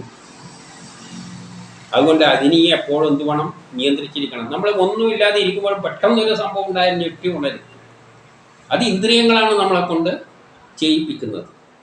അപ്പം ആ ഇന്ദ്രിയത്തെയെല്ലാം നമ്മൾ പിടിച്ച് നിർത്താൻ പറ്റണം. ഇതിന് ബ്രഹ്മസാക്ഷാത്കാരം വേണ്ടി. ഇതൊന്നും നടക്കുന്ന കാര്യമല്ല. അതിന് ആദ്യം തന്നെ പറഞ്ഞു, ബ്രഹ്മവും ആ ആത്മാവും ആത്മാവിൽ സന്തുഷ്ടനായിട്ട്, ആത്മാവിനാൽ ആത്മാവ് സന്തുഷ്ടനായിട്ട്. അപ്പം എപ്പോഴാണോ എൻ്റെ കർമ്മം തീരുന്നത് ആ സമയത്ത് മാത്രമേ ആ ആത്മാവ് എന്നെ പ്രേരിപ്പിക്കുന്ന എന്നുള്ള ആത്മാവ് ഞാനും എന്ന വികാരവുമായിട്ട് ഏകോപനം ഉണ്ടാവുകയുള്ളൂ. അപ്പോൾ അത് തന്നെയാണ് എന്നിൽ വിരക്തി ഉണ്ടാക്കുന്നത്. കാരണം എൻ്റെ കർമ്മം തീർന്നു. അപ്പം അതിനാണ് ആത്മാവിനാൽ ആത്മാവിൽ സന്തുഷ്ടനായി. അപ്പം ആ ഉള്ളിലുള്ള എന്നെ കൊണ്ട് കളിപ്പിക്കുന്ന ആത്മാവും ഞാനെന്ന ചിന്തയും ഒന്നായിത്തീരും. പിന്നെ അതിന് കർമ്മമില്ല. കർമ്മം ചെയ്യാനാണ് ഞാനെന്ന ചിന്ത ഉണ്ടാക്കിയിട്ട് എന്നെ കൊണ്ട് പലതും ചെയ്യിപ്പിക്കുന്നത്. ആ അവസ്ഥയിൽ ഞാനും ആത്മാവും ഒന്നായിത്തീരും. അപ്പോൾ എന്നിട്ട് 62, 63 വരെയുള്ള അവസ്ഥ പറയുകയാണ്. നമ്മളെല്ലാം അവസ്ഥ എന്തൊക്കെയാണെന്ന് പറഞ്ഞാൽ, വിഷയം ചിന്തിക്കും. ഓരോ വിഷയം കാണുമ്പോൾ അവിടെ ഒന്ന് നടക്കുന്നു, ഇവിടെ ഒന്ന് നടക്കും. അപ്പോൾ എന്തുണ്ടാകും? ആസക്തി ഉണ്ടാകും. ആസക്തി ഉണ്ടാകുമ്പോൾ ആഗ്രഹം ഉണ്ടാകും. അപ്പം കോപമെല്ലാം വരും. ആഗ്രഹം ഉണ്ടാകുമ്പോഴാണ് എന്ത്? സാധിക്കാതെ കൊണ്ടല്ലേ ആഗ്രഹം. ഒരു കാര്യം സാധിച്ചിട്ടുണ്ടെങ്കിൽ ഒരു ആഗ്രഹമില്ലല്ലോ. സാധിക്കാതെ കാര്യമാകുമ്പോൾ എന്താ ഇത് നടക്കാതെ, കോപം ഒന്നും നടക്കുന്നില്ലല്ലോ എന്നുള്ള പിന്നെ കോപം ഉണ്ടാകും.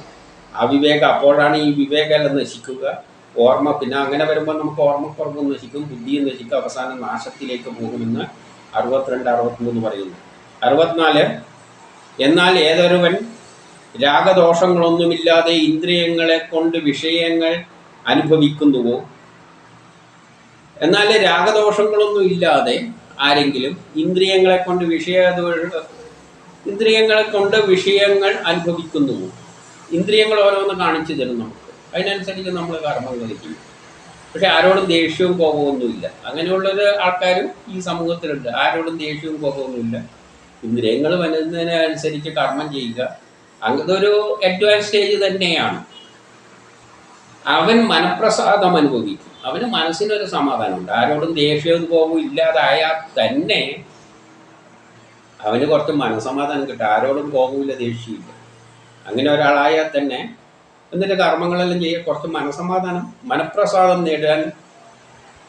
നേടിയാൽ ദുഃഖമകന്ന് ബുദ്ധി പ്രതിഷ്ഠിതമായി തീരുന്നു. അപ്പം ഈ രാഗദോഷങ്ങൾ, അതായത് മറ്റുള്ളവരുള്ള വെറുപ്പ്, വിദ്വേഷം ഒഴിവാക്കിയാൽ തന്നെ മനസ്സിന് കുറച്ച് ശാന്തത ലഭിക്കും. അതാദ്യം ഒഴിവാക്കുക. മറ്റുള്ളവരോടുള്ള രാഗവും വിദ്വേഷവും ദേഷ്യം ഇതെല്ലാം ഇന്ന് സമൂഹത്തിൽ അതെല്ലാം ഒരു നീച അവസ്ഥയാണ്. അതെല്ലാം ഒഴിവാക്കിയാൽ തന്നെ മനസ്സിന് എന്തായിത്തീരും? ഒരു ശാന്തത ലഭിക്കും.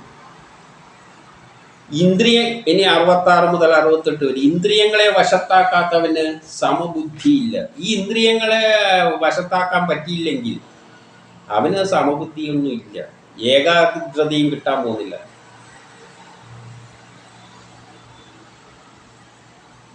അവർക്ക് ശാന്തിയും ലഭിക്കില്ല. പിന്നെ എവിടെയാണ് അവന് സുഖം കിട്ടാൻ പോകുന്നത്? അപ്പോൾ ഇന്ദ്രിയങ്ങളെ നിയന്ത്രിച്ചിട്ടില്ലെങ്കിൽ സമബുദ്ധി കിട്ടില്ല, മനസ്സെ ഏകാഗ്രമാക്കാൻ പറ്റില്ല, പിന്നെ ഇതിലെ ശാന്തി ലഭിക്കില്ല. പിന്നെ എങ്ങനെയാണ് സുഖം ലഭിക്കാൻ പോകുന്നത് എന്ന് ചോദിക്കുകയാണ്.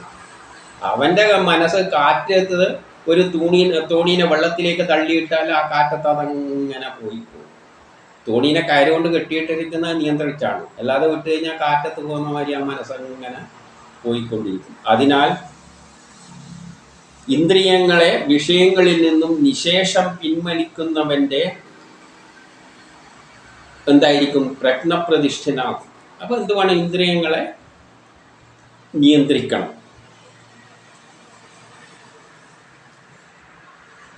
അത്തരം വ്യക്തികൾ എന്താണ് ചെയ്യുന്നത് എന്ന് വെച്ച് കഴിഞ്ഞാൽ, രാത്രി ഉണർന്നിരിക്കും. അവന് രാത്രി ഉറങ്ങേണ്ട ആവശ്യമൊന്നുമില്ല. കാരണം മനസ്സ് കാമായി കഴിഞ്ഞ് കഴിഞ്ഞാൽ ഈ ഉറക്കത്തിനാണ് ഭയങ്കര ടെൻഷനെല്ലാം ഉണ്ടാകുമ്പോഴാണ് അതിനെ ശാന്തമാക്കാനാണ് ഈ ഉറങ്ങുന്നത്. അപ്പോൾ ഈ ചൂട് പിടിച്ച തലയിലൊന്ന് തണുക്കും. അതിനാണ് ഉറങ്ങുന്നത്.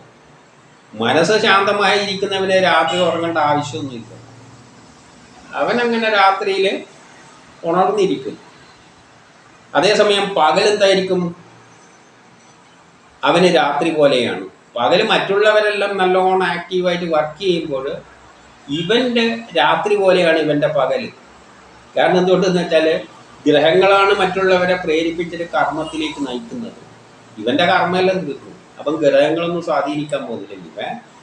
ചുരുക്കത്തിൽ ഇവന് രാത്രിയും പകലും എല്ലാം ഒരുപോലെയായി മാറും. ഗ്രഹങ്ങൾക്കൊന്നും അവനെ നിയന്ത്രിക്കുന്നതിൽ കാര്യമില്ല. കാരണം അവൻ്റെ കർമ്മങ്ങൾ തീർന്നു. കർമ്മങ്ങൾ തീർന്നവർക്കേ ഇത് സാധിക്കുകയുള്ളൂ. ഇനി 70ാമത്തെ, സദാ നിറഞ്ഞുകൊണ്ടിരിക്കുന്ന സമുദ്രം കാമായിരിക്കുന്നത് പോലെ ഏത് വിഷയം വന്നാലും അശോഭനായിരിക്കണം. ഒരു സമുദ്രത്തിൽ എത്ര വെള്ളം വന്നു ചേർന്നാൽ അത് ശാന്തമായിരിക്കുന്നത് പോലെ എന്ത് വിഷയം വന്നാലും ഒന്നിലും ശോഭിക്കാതെ ഇരിക്കുക. അവൻ ശാന്തി പ്രാപിക്കും. അങ്ങനെയുള്ളവൻ്റെ മനസ്സ് ശാന്തമാണ്.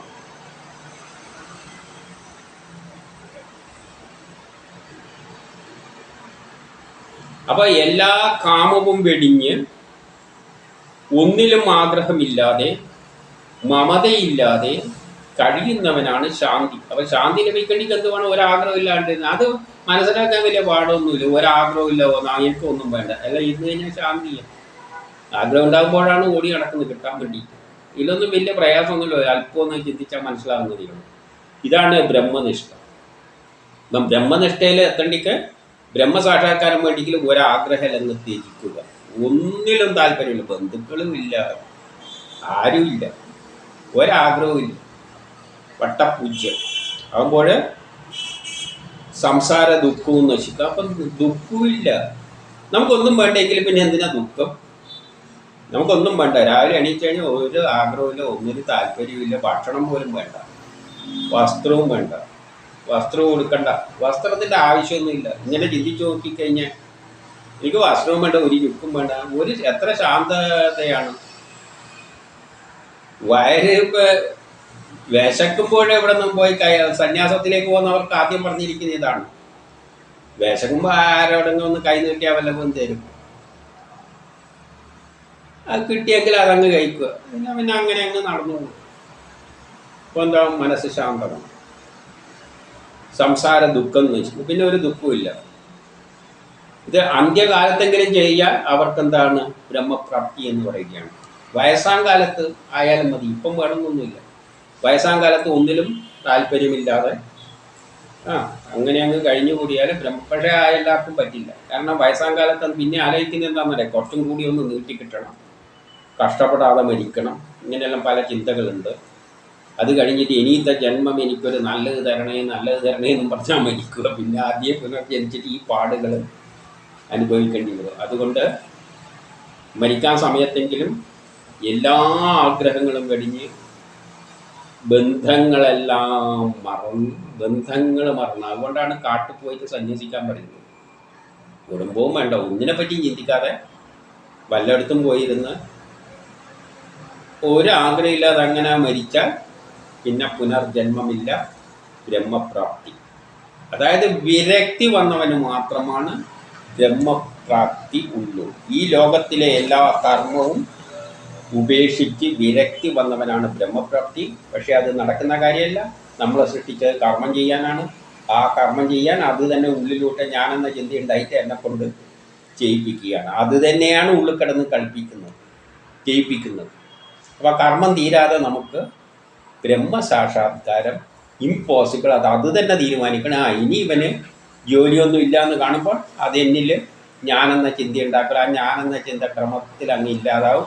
അതോടുകൂടി നമ്മൾ ആഗ്രഹങ്ങളൊന്നും ഉണ്ടായാൽ വിരക്തി വരും, വട്ടപൂജ്യം മനസ്സ് അതോടുകൂടി ബ്രഹ്മത്തിൽ പോയി ലയിക്കും. അത് തന്നെ ബ്രഹ്മസാക്ഷാത്കാരം.